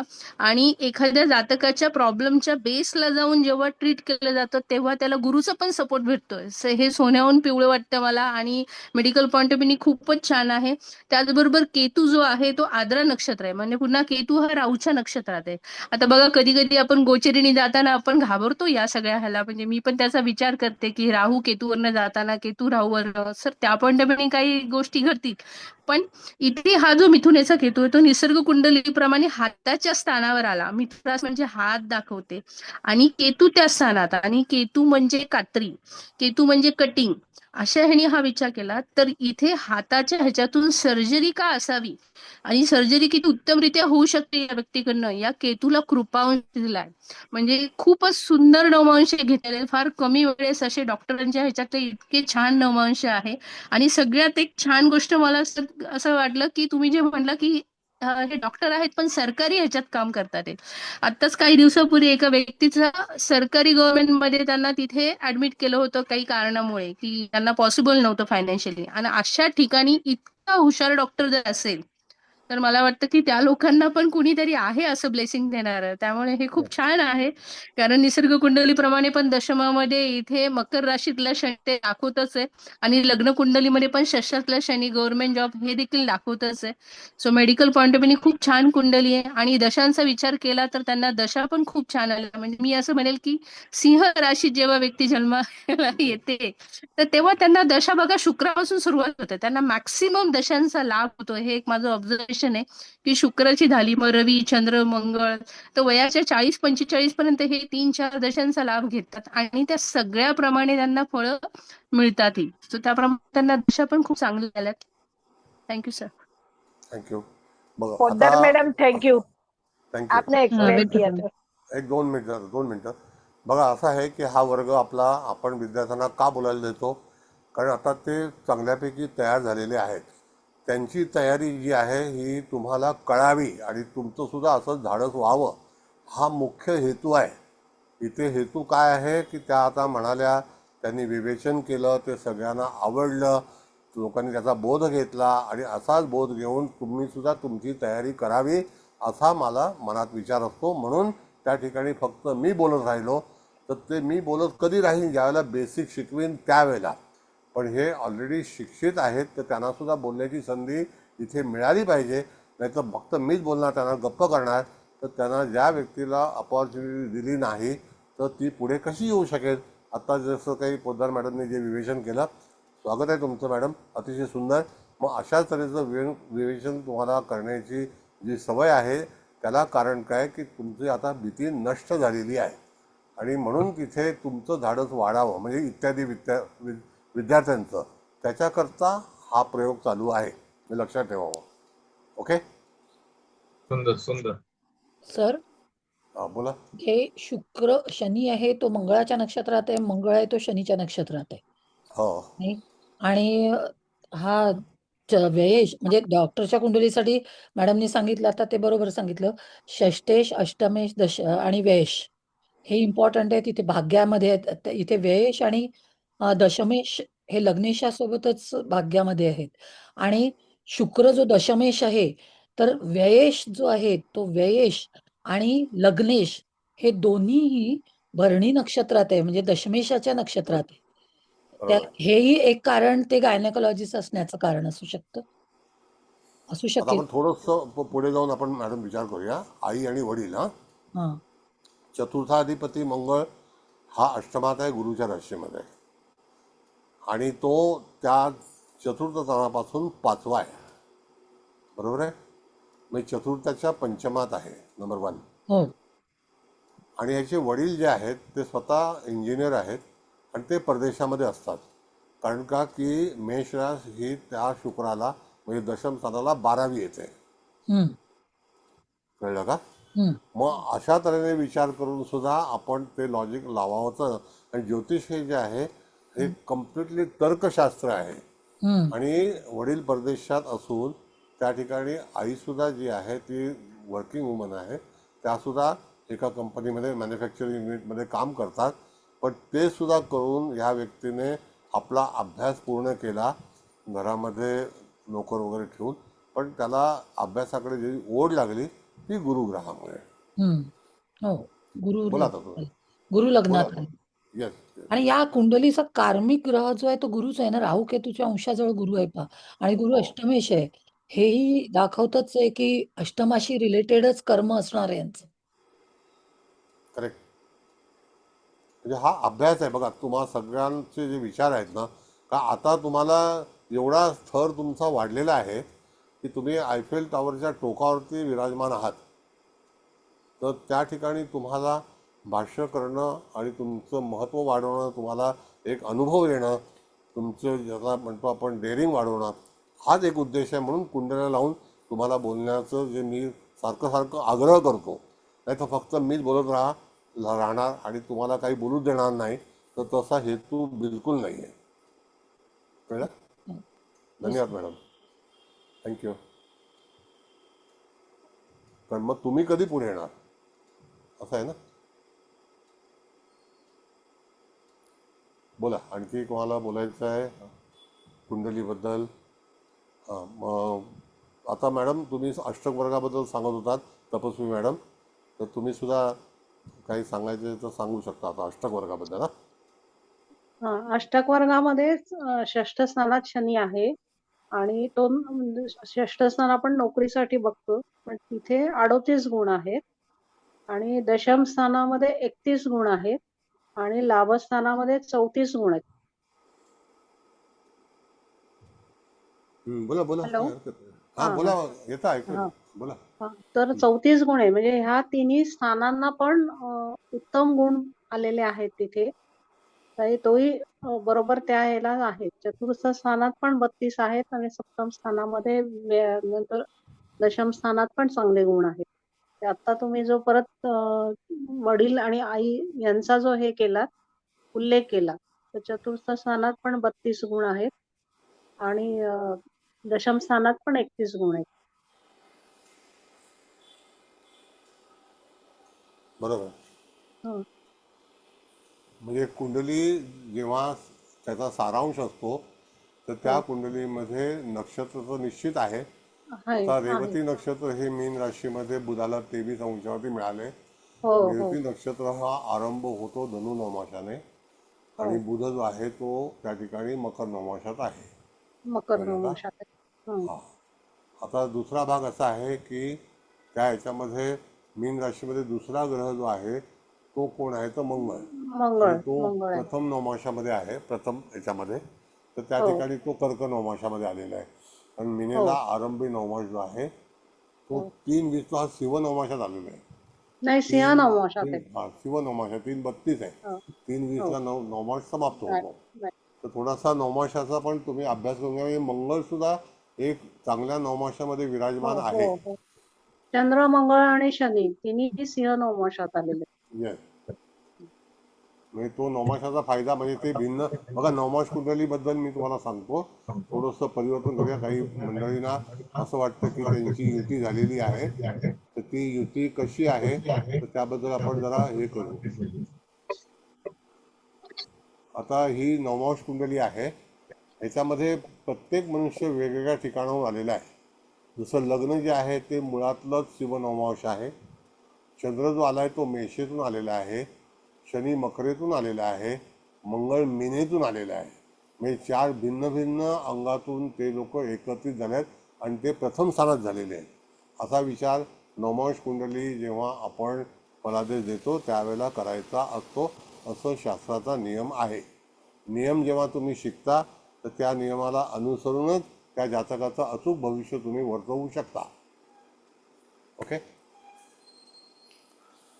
म्हणून कोण कुठून आलाय, जसं सूर्य हा भाग्यातून धनस्थानात आलेला आहे, गुरु हा जर बघितला तर लग्नस्थानातून कर्क नवमाशात आलेला आहे. हो, तो पण उच्च नवमाशी गेलाय ना येस, गुरु. म्हणजे त्या ठिकाणी तुम्हाला अशा तऱ्हेने त्याचा विचार करणं गरजेचं आहे. मग कर्क नवमाशामध्ये तो मघा नक्षत्रात असताना सुद्धा तिथे सगळे सूक्ष्मांश अतिशय उत्तम आहेत. उत्तम आहेत, उत्तम आहेत. हम्म. आणि इकडे लग्न कुंडलीत राहू केतू जरी म्हणजे नीचेचे असले तरी नवमाश कुंडलीमध्ये ते उच्च ह्याच्यात गेलेले आहेत. राहू मिथुनेत गेला आणि केतू धनु नवमाशात गेलेला आहे. म्हणजे तर आपला नियमच नवमांश असा. कुंडली जास्ती पॉवरफुल आहे सर. हा, येस हो. येस मॅडम, आपण जास्त फोकस माझ्याकडं करतो. डिटेल्स नव्हते त्यामुळे माझे थोडं नक्षत्र चुकलं, पण ठीक आहे म्हणजे नाही नाही, चंद्र मी कुठे चुकून म्हटलं अश्विनीत आहे, पण दशमेश नाही अश्विनी नक्षत्रात निघाला. हो. नाही चुकलं म्हणायचं नाही, नाही चुकलं तुमच्याकडे नाही details सर, नव्हते आता म्हणून. माझ्याकडे एवढं ऑर्गनाइज नाही. मी आता मुलीकडे आहे. हो, हो. मी दुसरं गॅजेट लावून पत्रिका तयार नाही केली, डिटेल्स. म्हणजे इथे कुंडली वाचताना तुम्हाला कुठलं कुठलं साहित्य, जसं आता तुम्ही सगळ्या गृहिणी आहे तर तुम्ही काही ना काहीतरी एकत्रित करता आणि नंतर पदार्थ तयार करता, तसा हा एक पदार्थ आहे आयुष्याचा. मग ते कसं चालेल, कसं डेव्हलप होईल, तर त्यावेळेला तुम्हाला जे काही आपण वर्णन करतो तर यशाकडे कशी जाईल, मग त्यावेळेला दशेचा उपयोग करतो, त्यावेळेला वयोमान काय असेल, त्या वयामध्ये त्याला कधीही नापास न होता अतिशय अल्प किमतीमध्ये त्याचं भाग्य झालेलं आहे, फक्त गव्हर्नमेंटच्या फीमध्ये. हो. हॉस्टेल तर काहीच नव्हतं कारण मुंबईत राहत होते म्हणून.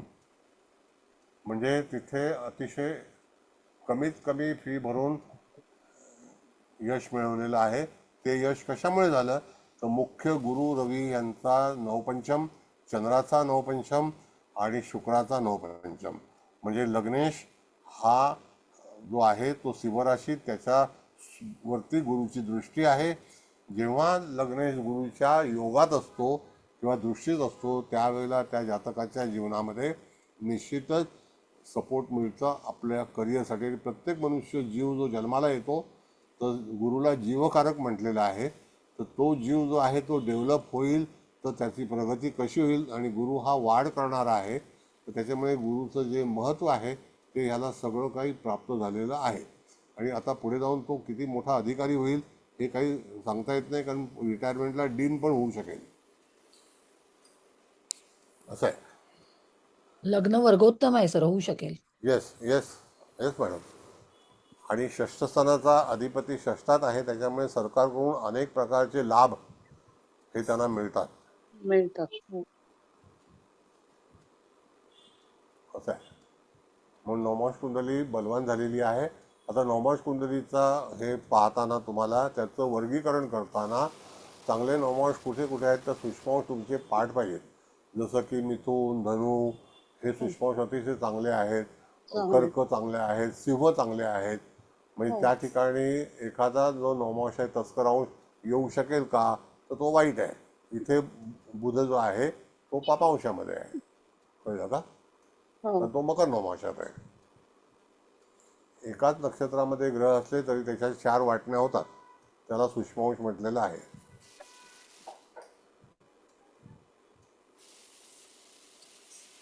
बघा तुम्हाला किती कुंडली इथे तुम्ही धाडस करा. समजा की तुम्ही शिक्षक आहात, पण तुम्हाला बोलतं केल्याशिवाय क्लासची पूर्णता होत नाही. नुसतं आपलं ढ बसून राहिलं तर त्याला काही उपयोग नाही. थोडंसं धाडस तुमचं वाढलं पाहिजे, हा हेतू आहे.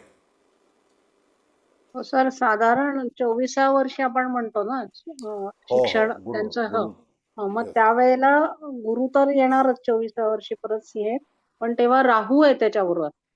म्हणजे गुरु राहू एकत्र आलेले आहेत सिंह राशीत, आणि मंगळ आणि म्हणजे शनी, मंगळ आपण तेवढा नाही देणार, पण शनी वृश्चिक राशीत आलेला आहे 24व्या वर्षी.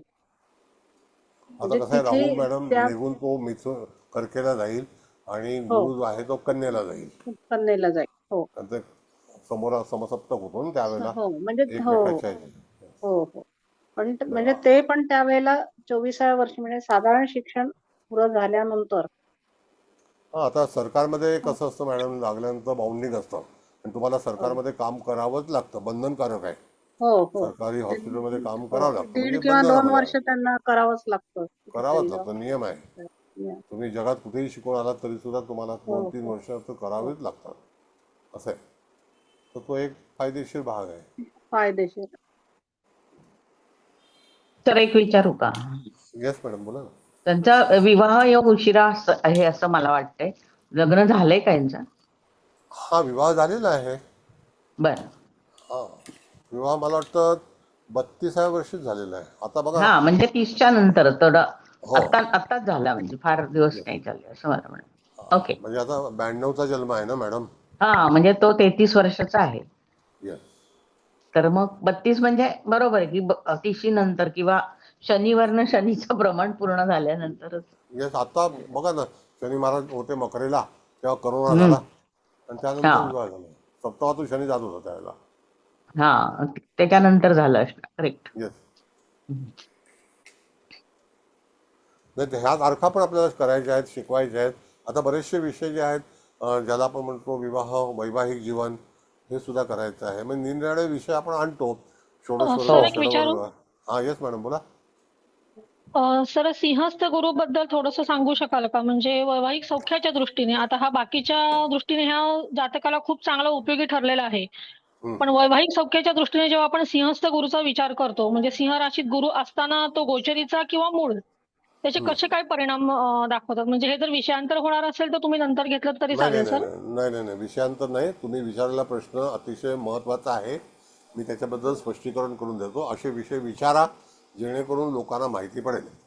आता सिंहस्थ आता लागणारं पण आहे, कळलं का या वेळेला? हो सर. आता आता सिंहस्थ म्हणजे काय मुळामध्ये, की ज्या वेळेला सिंह राशीला, वृषभ राशीला, वृश्चिक राशीला जे 2, 5, 8, 11 त्यावेळेला गुरु जो आहे त्याच्यामध्ये विराजमान असतात, ते आराम करण्यासाठी, जप करण्यासाठी. आता पूर्वीच्या काळामध्ये असं होतं की ऋषभेला गुरु आला की तेव्हा पण त्या ठिकाणी जे आपले हे होतात, संमेलन म्हणा की साधू संतांचं मेळावा होतो. त्याच्यानंतर सिंहेला होतो, कुंभेला पण होतो आणि वृश्चिकेला पण होतो. आणि त्याची निरनिराळी ठिकाणं सांगितलेली आहेत. म्हणजे सगळे आता ह्या वेळेला नाशिकला होणार आहे, कळलं का? तर मग कुंभमेळा. तर त्यावेळेला जर समजा जन्म झाला ह्या व्यक्तीचा, तर त्याचा परिणाम काय होईल असं तुमचं म्हणणं आहे. तर याच्यामध्ये पहिली गोष्ट म्हणजे असं आहे, तुम्ही तपासून पहा मॅडम, की वृश्चिकेचा, कुंभेचा आणि वृषभेचा आणि सिंहेचा गुरु असणारे लोक हे निश्चित तुम्हाला भाग्यवान सापडते. मी तुम्हाला उदाहरण देतो. उदाहरण फार महत्त्वाचं आहे. जसं वृश्चिकेला गुरु असताना आमच्याकडे एक पोलीस कमिशनर होते, ते आता वारले, DN जाधव म्हणून. त्यांच्या लग्नी वृश्चिकेला गुरु होता. बँकेमध्ये क्लार्क होते आणि ते बॉम्बे CP झाले. म्हणजे हा योग चांगला आहे का वाईट आहे?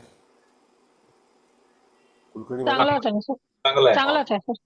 म्हणजे त्या ठिकाणी जर समजा आपण म्हटलं की तुमचा वृश्चिकेचा गुरु आहे, त्यांच्या मुली पण माझ्याकडे शिकायलाच होत्या, तर वृश्चिकेचा गुरु आहे आणि तुम्हाला चांगले योग येणार नाही. एक न्यू इंडिया कोऑपरेटिव्ह बँकेमध्ये नोकरी करणारी व्यक्ती महाराष्ट्र सरकारमध्ये superintendent of police, DYSP, DCP, SP, joint CP असं सगळं होऊन नंतर ते CP झाले. म्हणजे त्या ठिकाणी नंतर ते एका बोर्डवरती पण आले परीक्षेच्या. तर अशी ही काही सगळी गोष्ट मिळते. तर तिला पण वृश्चिकेचा गुरु असताना त्यांचा जन्म झाला होता. म्हणून तुम्ही अवश्य तपासा. ज्या वेळेला जे आपले आचार्य आहेत, ऋषी आहेत, ते जेव्हा ध्यानाला जात त्यावेळेला हा गुरु जेव्हा त्या राशीला येईल त्याच वेळेला ते मेळावे किंवा कुंभमेळा वगैरे होतो. त्याला कारणं तशीच आहेत. आता तुमचं म्हणणं असं आहे तुमचं, की गुरु भाग्याला आल्यानंतर सिंह राशीला आता काय परिवर्तन होईल का? बरोबर आहे? नाही तसं नाही म्हणायचंय मला सर. वैवाहिक सौख्याच्या दृष्टीने स्पेशली तो कसे परिणाम देतो असं मला विचारायचंय सर. अच्छा, आता वैवाहिक सौख्य आपण जेव्हा शिकतो मॅडम, तरी सुद्धा जातकाच्या जीवनामध्ये लग्नी गुरु आहे, तर जातकाचा जोडीदार कसाही असला तरी सुद्धा तो स्वतः त्याला निभावून देतो, म्हणजे सांभाळतो. हा एक भाग आहे. आता पती पत्नीच्या याच्यामध्ये गुरु बळ आहे का पाहावं असा नियम आहे वैवाहिक जीवनातला. तर त्यावेळेला गोचरीमध्ये गुरु जर बलवान नसेल मुलीच्या कुंडलीमध्ये तर त्यावेळेला गुरुबळ आणावं लागतं. नंबर 1 तो मंत्रशास्त्राचा भाग आहे. आणि त्याच्यानंतर विवाहाबाबत गोचरीने कसं फळ देईल तर त्याच्यामध्ये काही वाईट देत नाही. जर समजा वाईट फळ मिळत असेल तर ते गुरुमुळे मिळते असा बिलकुल समज करून घेऊ नका. कारण का की गुरु हा असा ग्रह आहे की त्याच्याकडे जे परमेश्वराने सोपवलेले जे अधिकार आहेत तर तो देवानांचे ऋषीनांचे गुरु म्हणजे त्या देवांचा पण गुरु आहे ऋषींचा पण आहे. तर त्या गुरुच्याकडे असणाऱ्या अधिकार कधीही लोकांना वाईट देणार नाही. असे अनेक लोक आहेत. उदाहरणार्थ आपण बघितलं तर कन्या राशीचा गुरु हा धीरूभाई अंबानींचा दशमात होता. लोक म्हणतात जिथे गुरु असेल तिथे त्या स्थानाचा नाश करतो. कळलं ना. तर तसं काही पाहिलेलं नाही. आपल्या प्रत्येकाच्या पत्रिकेमध्ये गुरु हा ग्रह आहे कुठे कुठे आहे त्याच्यावरती त्याचा फलादेश अवलंबून आहे. Got it? हो सर, मग गोचरीचा सिंहेचा गुरु आल्यानंतर विवाह करू नये हे जे काही सांगितलं जातं हे कितपत योग्य आहे सर? करू नये. हा जो मुहूर्ताचा काळ आहे तर तेव्हा सिंहस्थ लागतं. तर सिंहस्थ जेव्हा लागतं तर त्यावेळेला आपले जे काही ऋषी आहेत ते याच्यामध्ये दान धर्म याच्यामध्ये बसलेले असतात. तर त्यावेळेला होत असतं विवाह करू नये टाळावा. कारण का की त्या दरम्यान असं सुचवलेलं आहे की तुम्हाला विवाहबद्ध होण्यास अधिकार नाही. ही ऋषींची तत्व आहेत आणि ऋषी हे संन्यासी असतात. त्यावेळेला तिथे विवाह करण्याचे अधिकार जातकाला देत नाहीत. म्हणून ते सिंहस्थामध्ये विवाह करू नये. अच्छा सर, छान सर, आलं लक्षात सर. हो सर, धन्यवाद सर. कारण का की कुठलीही गोष्ट जी आहे ती आपल्या आचार्यांनी ठरवलेली आहे. तर ते काय म्हणतायत किंवा त्यांच्या जीवनामध्ये होणाऱ्या घडामोडी काय दर्शवतात हा विचार जो आहे तो गुरुग्रहावरती सुचवलेला आहे. धन्यवाद सर. हो सर, धन्यवाद.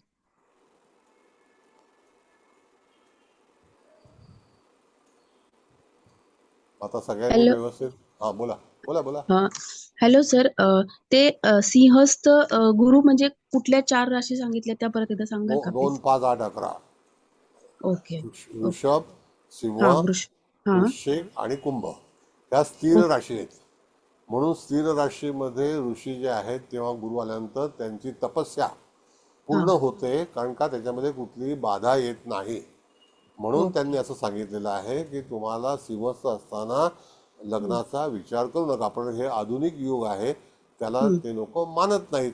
आता ते कमर्शियल आहे त्याला आपण काय करू शकतो. पण त्याच्या मागचा मुळामध्ये हेतू असा होता की तुम्हाला विवाह करायचा असेल तर गुरु पालटल्यानंतर तुम्ही विवाह करू शकता. Okay okay sir. कळलं का. हो सर, थँक्यू सर. धन्यवाद. आता इथे तुम्हाला वक्री ग्रह एकही दिसतोय का असा काय त्या कुंडलीमध्ये. राहू केतू कुठलंच वक्री फक्त. परत लावतो कुंडली. थांबा 2 मिनिटं. कुंडली लावतो. चंद्र फक्त अस्त झालाय आणि बुध नीचच झालाय ना. आता याच्याबद्दल मी तुम्हाला सगळी माहिती देतो इत्याभूत. असं आहे साहेब की अस्त हा जो पार्ट आहे ना एखादा ग्रह सूर्ययुक्त असेल तर त्याला त्याचं दृश्य होत नाही, दर्शन होत नाही. त्याच्यामुळे तो अस्त म्हणून तिथे लिहिला जातो. पण हा ग्रह जर चंद्र अस्त हा एकच दिवस असतो. कळलं का. तिथीनुसार. पण हा जो जन्म आहे ना तर तो अमावस्येचा जन्म आहे. नंतर दुसऱ्या दिवशी प्रतिपदा होणार आहे आणि त्यावेळेला नंतर चंद्र हळूहळू त्याची वाढ होत जाईल. द्वितीय तृतीय चतुर्थी पंचमी. शुक्र अस्त आहे तर तो तारा अस्त आहे. कळलं का. अशा वेळेला पण विवाह मुहूर्त नसतात, ते व्यर्थ केले जातात. मग अशी कुलकर्णी मॅडमचा जो प्रश्न होता ना तर तो त्या प्रश्नावरती तारा अस्त आहे. पण जर समजा तारा अस्त आहे असं आपण म्हटलं तर एक सिंपल उदाहरण तुम्हाला मी सांगतो की बरेचसे ग्रह सूर्ययुक्त असतात तर ते फलादेश देत नाही, ते अस्त आहेत म्हणून त्यांचा फलादेश मिळणार नाही, हा निर्णय साफ चुकीचा आहे. कारण बऱ्याच वेळेला पत्रिकेमध्ये असणारे सूर्यासोबत असणारे ग्रह, जसं गुरु सूर्याची युती, मंगळ सूर्याची युती अनेक वेळा होते, तर त्यावेळेला तो जरी अस्त असला तरीसुद्धा त्या ठिकाणी तो फलादेश निश्चित देतो. आता सूर्याबरोबर अस्त असणारा ग्रह हा किती दिवस असतो, तो सूर्य हा 1 महिना त्या राशीमध्ये भ्रमण करतो. आता समजा शनी रवीची युती आहे असं आपण मानून चालू, तर शनीचे फलादेश मिळणार नाहीत का? असं होणार नाही कधी. बुध हा नेहमी सूर्यासोबत चालतो. त्याला कारण असं आहे की सिंह राशीनंतर कन्या रास येते. कन्या राशीचा अधिपती कोण आहे? तर बुध. बुध आहे. हा सूर्यासोबतच असतो नेहमी आणि तो 22 अंश मागे किंवा पुढे गेला तर तो लगेच वक्री होतो. त्याचे अधिकार फक्त 22 अंशाचेच आहेत, जास्ती नाहीत. कळलं का? त्यांचं वक्री आणि मार्गी याबद्दलचं फक्त 22. शुक्र जो आहे तो 46-45 अंश पुढे गेल्यानंतर तो वक्री होतो. पण वक्री शुक्र जर समजा 7 महिने असेल तर त्या 7 महिन्यामध्ये काही फलादेश मिळणार का नाही मिळणार असा काही भाग होत नाही. तरीसुद्धा तो फलित देणार म्हणजे देणार. त्याची सप्तम स्थानाची पोझिशन काय आहे, तर ती पोझिशन म्हणजे त्या ठिकाणी सप्तम स्थानाचा कारक ग्रह शुक्र आहे. कळलं का? सप्तम स्थानाचा कारक ग्रह गुरु नाही. तर त्यावेळेला शुक्र हा आपला व्यवस्थित असेल तर तुमचं वैवाहिक जीवन हे निश्चित अतिशय उपयुक्त आणि चांगलं होतं, चांगलं तुम्हाला मिळतं. आणि तिथे विवाह करतेवेळी सुद्धा शुक्र हा अस्त असेल तर विवाह मूर्त नसतात, हा नियम आहे आणि तो पौरोहित्यामध्ये आहे. पण बाकी जीवनामध्ये हे 2 ग्रह जे आहेत, ज्या राशी आहेत, सिंह राशीचा रवी, कन्या राशीचा बुध, तूळ राशीचा शुक्र, हे जवळपासच गोलार्धामध्ये असतात. आणि कक्षेच्या पलीकडचे ग्रह जे आहेत ते मंगळ, गुरु आणि शनी. जो कक्षेच्या अलीकडचा ग्रह आहे तो चंद्र, रवी, बुध आणि शुक्र, 3 पलीकडे म्हणजे 7. राहू केतू हे ग्रह नाही तर ते मधल्या 5 आहेत ते बिंदूचे, म्हणजे पृथ्वी आणि चंद्र ह्याच्यामधली कक्षा त्याला म्हटलेलं आहे. मग अशा वेळेला त्याचा दोष तो आहे, तो राहू केतूच्या युक्त ग्रह असतील तर जातकाच्या जीवनामध्ये अनेक प्रकारची आंदोलने होण्याची शक्यता असू शकते असं शास्त्र सांगितलं आहे. पहिला भरपूर यश मिळतं आणि नंतर मिळवलेलं यश जे आहे ते आपल्याला निघून जातं, तर त्याला गोचरीचा काळ हा तिथे यावा लागतो किंवा पूर्वकर्म असावं लागतं, तर ते तीर्थनेचं जातं. असं आहे. आता अस्तचा प्रश्न मिटला का तुमचा? येस येस, होय सर. आणि अस्त वक्री ही जर पत्रिका आपण पाहिली, आता वक्री शनी महाराज जे आहेत ते साधारणतः 110 दिवस असतात. तर 110 दिवस त्या दिवसामध्ये आलेले लोक, जन्माला आलेले लोक सगळे जे काही कमकुवत असतात का? आता गुरु ग्रह जो आहे तो वक्री आहे, तर त्या ठिकाणी आता जे लोक जन्माला येतील मिथुन राशीमध्ये गुरु असल्यामुळे, तर ते सगळे भाग्यहीन असतील का? हा प्रश्न आहे. Got it? होय सर. म्हणून अस्तग्रहाबद्दल जे काही तिथे लोकांनी हे केलेलं आहे त्याच्यामुळे आपलं ज्योतिष जे आहे ते कमकुवत होतं, ज्ञान. पण अस्तग्रह अनेक लोकांच्या कुंडलीमध्ये सुद्धा फलित देतात. अष्टमातले ग्रहसुद्धा देतात. जसं आता आपण बघितलं तर अष्टमातले ग्रह doctor Abdul Kalam, president of India, त्यांच्या कुंडलीमध्ये अष्टमात गुरु, प्राईम मिनिस्टर मनमोहन सिंग यांच्या अष्टमातील गुरु, हे त्यांना वरच्या ह्याला पोचू शकले की नाही भाग्यामध्ये? मग तो अष्टमातला दोष आहे का? तर तो एक विपरीत राजयोग आहे. म्हणून विपरीत राजयोगाचं सुद्धा महत्त्व ज्योतिषामध्ये सांगितलेलं आहे. तो पूर्वाचार्यांचं आहे, आपलं नाही आहे. नमस्कार सर.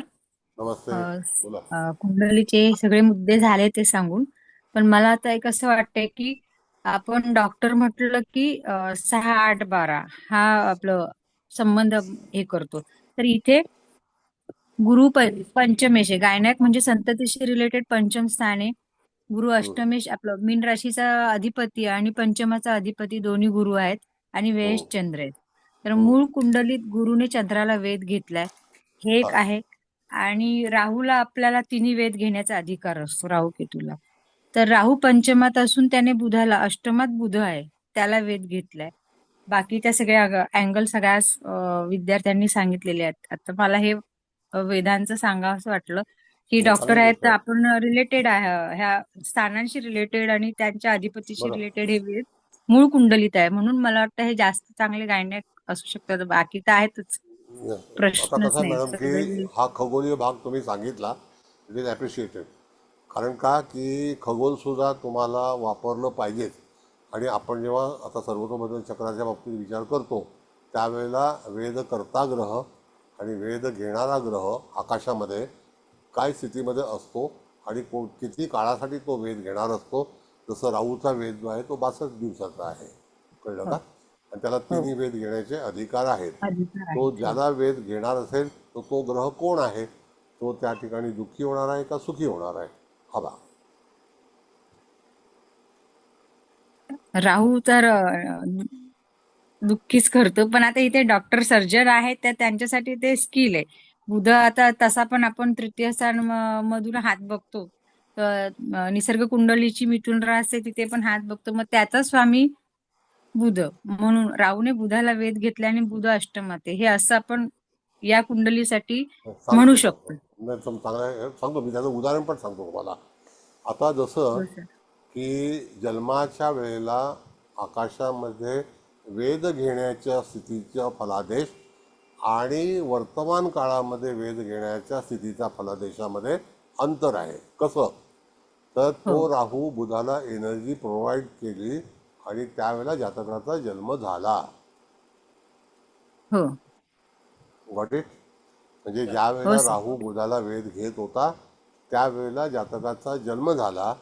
म्हणजे गूढशास्त्राच्या ह्याच्यामध्ये जो काही प्रश्न बौद्धिक आला, चातुर्य आलं, त्याला गूढशास्त्राचा अधिपती राहू हा वेध घेत असतावेळी जातकाचा जन्म झाला. हा त्या वेदाचा एक मार्ग झाला. आता वर्तमान काळामध्ये जर समजा राहूने बुधाला वेध घेतला तर बुध हा निश्चितच हानिकारक ठरेल. बुध हा त्यावेळेला लाभेश आहे आणि बुध हा धनेश आहे. त्याच्यामुळे त्या जातकाच्या जीवनामध्ये होणाऱ्या अडचणी या कौटुंबिक असू शकतील. कालांतराने तुम्ही सांगितल्याप्रमाणे कौटुंबिक काही अडचणी निर्माण होण्याची शक्यता पुढे असू शकते, कारण बुध मंगळ अष्टमात आहे. हो, बुध मंगळ युती अष्टमात आहे आणि पण आणि केंद्र याची युती जी आहे ती अष्टमात आहे. हो सर, थँक्यू सर. हो सर, थँक्यू. बोला, आणखी कोणाला विचार मांडायचे आहेत? तुम्ही बिलकुल हे समजू नका स्वतःला तुमचं धाडस वापराय. हा बोला ना सर. पंचमेश गुरु आहे आणि गुरु राहूच्या मुखात बघतोय, तर ह्यांना संततीच्या बाबतीत काही प्रॉब्लेम होऊ शकेल का? आता बघा, अजून संतती झालेली नाही, जस्ट मॅरिड आहे. नाही, अजून लहानच आहेत ना, म्हणजे तसं लग्न आत्ताच झालंय. आता संततीच्या बाबतीत तुम्हाला मी वर्णन आपण पूर्ण पहिलं पण केलेलं आहे अगोदर, आता पण सांगतो तुम्हाला. कसं असतं मॅडम की ज्या वेळेला संततीचा विचार येतो आणि अशी जी काही योग स्थिती असते तर त्यावेळेला त्या ठिकाणी कालांतराने इन फ्युचर जेव्हा मुलं मोठी होतात त्या दरम्यान पण तिथे त्रास होण्याची शक्यता असू शकते. अपेक्षित राहू नये मुलांवरती, असं आपण गाईडलाईन त्यांना देऊ शकतो. पण संतती होणार नाही असं कदापि होत नाही, असं नाही. आणि असं जर आपण पाहिलं, ऐका 2 मिनिटं मॅडम, असं जर असतं तर आपल्या देशाची मेरे देशवासियों, प्यारे भाई और बहनों, 140 करोड कैसे होते? हा, 140 कोटी झाले असते का जर पंचमात राहू असेल सगळ्यांच्या? तर म्हणजे त्या वर्षी मुलं जन्माला येणार नाही. असं होईल? नाईस. नाही नाही, असं नाही, फक्त म्हणजे संतती तुम्ही म्हणालात तसं संततीकडून काही वेळा प्रॉब्लेम अपेक्षा होऊ शकतो की अपेक्षा संततीशी जमणार नाही किंवा हा अपेक्षा अपेक्षा. कम्युनिकेशन. हा, कारण मग शेवटी कसं ते जनरेशन गॅप आहे, तर हो जनरेशन हो. गॅपमध्ये माणसाचे विचार बदलतात आणि त्यावेळेला तिथे खरोखर यश मिळेलच ही शाश्वती नसते. काही वेळेला तणाव तयार होतो. कसं असतं मनुष्याचं जो अख्खं आयुष्य व्यवस्थित घालवतं नंतर ऐन वेळेला तिथे प्रश्न उपस्थित होतात, अशा तक्रारी येतात. आत्ता जसं की तुम्हाला सांगतो, एक माझ्या मित्राचे 3 कोटी रुपये गेले. का गेले? तर त्याच्या मुलीला अमेरिकेत पाठवलं होतं शिक्षणासाठी. 2 लाख रुपये प्रत्येक महिन्याला तो जेवणाचे आणि राहण्याचे पाठवायचा आणि असं त्यांनी 3 कोटी रुपये खर्च केले. आणि एक पोस्ट ट्रम्पच्या विरुद्ध ते मालवणी काही बोलतात ना ट्रम्पच्याबद्दल, हा तात्या हा तात्या असं काय ते, तर ती तुम्ही पोस्ट हा केली. हा. ती पोस्ट रेकॉर्ड झाली सायबरला आणि अरे त्याच्यामुळे बापरे. तिला लगेच डिपोर्ट करून टाकलं, हाकललं, सामानासहित हाकललं सगळं. अरे काही घर बापरे. बीर हा. नाही, काही नाही, आणून एअरपोर्ट. हे काय आहे, व्हॉट इज दिस? ती लँग्वेज त्यांनी हम्म. कन्वर्ट करून बघितली काय आहे, तर ते मालवणी भाषेतलं त्यांनी काय केलं होतं. आता तो मित्र काय करायचा, म्हणतो माझे 3 कोटी रुपये गेले. आता बापरे. हा. म्हणजे हा जो सगळा प्रॉब्लेम आहे ना, हा आपल्या ह्याच्यावरती आहे, त्याच्या जीवनामध्ये. म्हणजे बरोबर. त्याची स्थिती कशी आहे, काय आहे, मोठा मनुष्य आहे, पण तरीसुद्धा 3 कोटी गेले. त्याला आता करणार काय? काही करू शकत नाही. काही म्हणजे काहीच नाही करू शकत. आता ती परत आली, परत त्यांनी स्टॅम्प मारला की कुठेही ॲडमिशन मिळणार नाही, बापरे. शिक्षण अर्धवट राहिलं. हां, हम्म. त्यांनी पासपोर्टवरती नेवर कम इन अमेरिका. म्हणजे संततीकडूनच चुकी झाली पण. हां, म्हणजे ते असे काही नुकसान होतात लोकांकडून. हम्म, हम्म, हम्म. आलं लक्षात sir. Thank you sir. Thank you. Sir ये सर नाड़ी ज्योतिष के हिसाब से तीनों में एक में राहु आया, आपने बोला था कि राहु या केतु ऐसे में आता है नाड़ी ज्योतिष के हिसाब से एक ही तत्व में, तो कुछ ना कुछ दिक्कत देता है, तो वो जो आप अभी बोला आपने वो ही हो एक सकता है ना? मिनट, एक मिनट, नाड़ी आपने सीखा है? आप मतलब थोड़ा थोड़ा जो आप थोड़ा थोड़ा सिखाए रहे थोड़ा थे ना। हाँ थोड़ा थोड़ा नहीं, पूरा सीखा है क्या?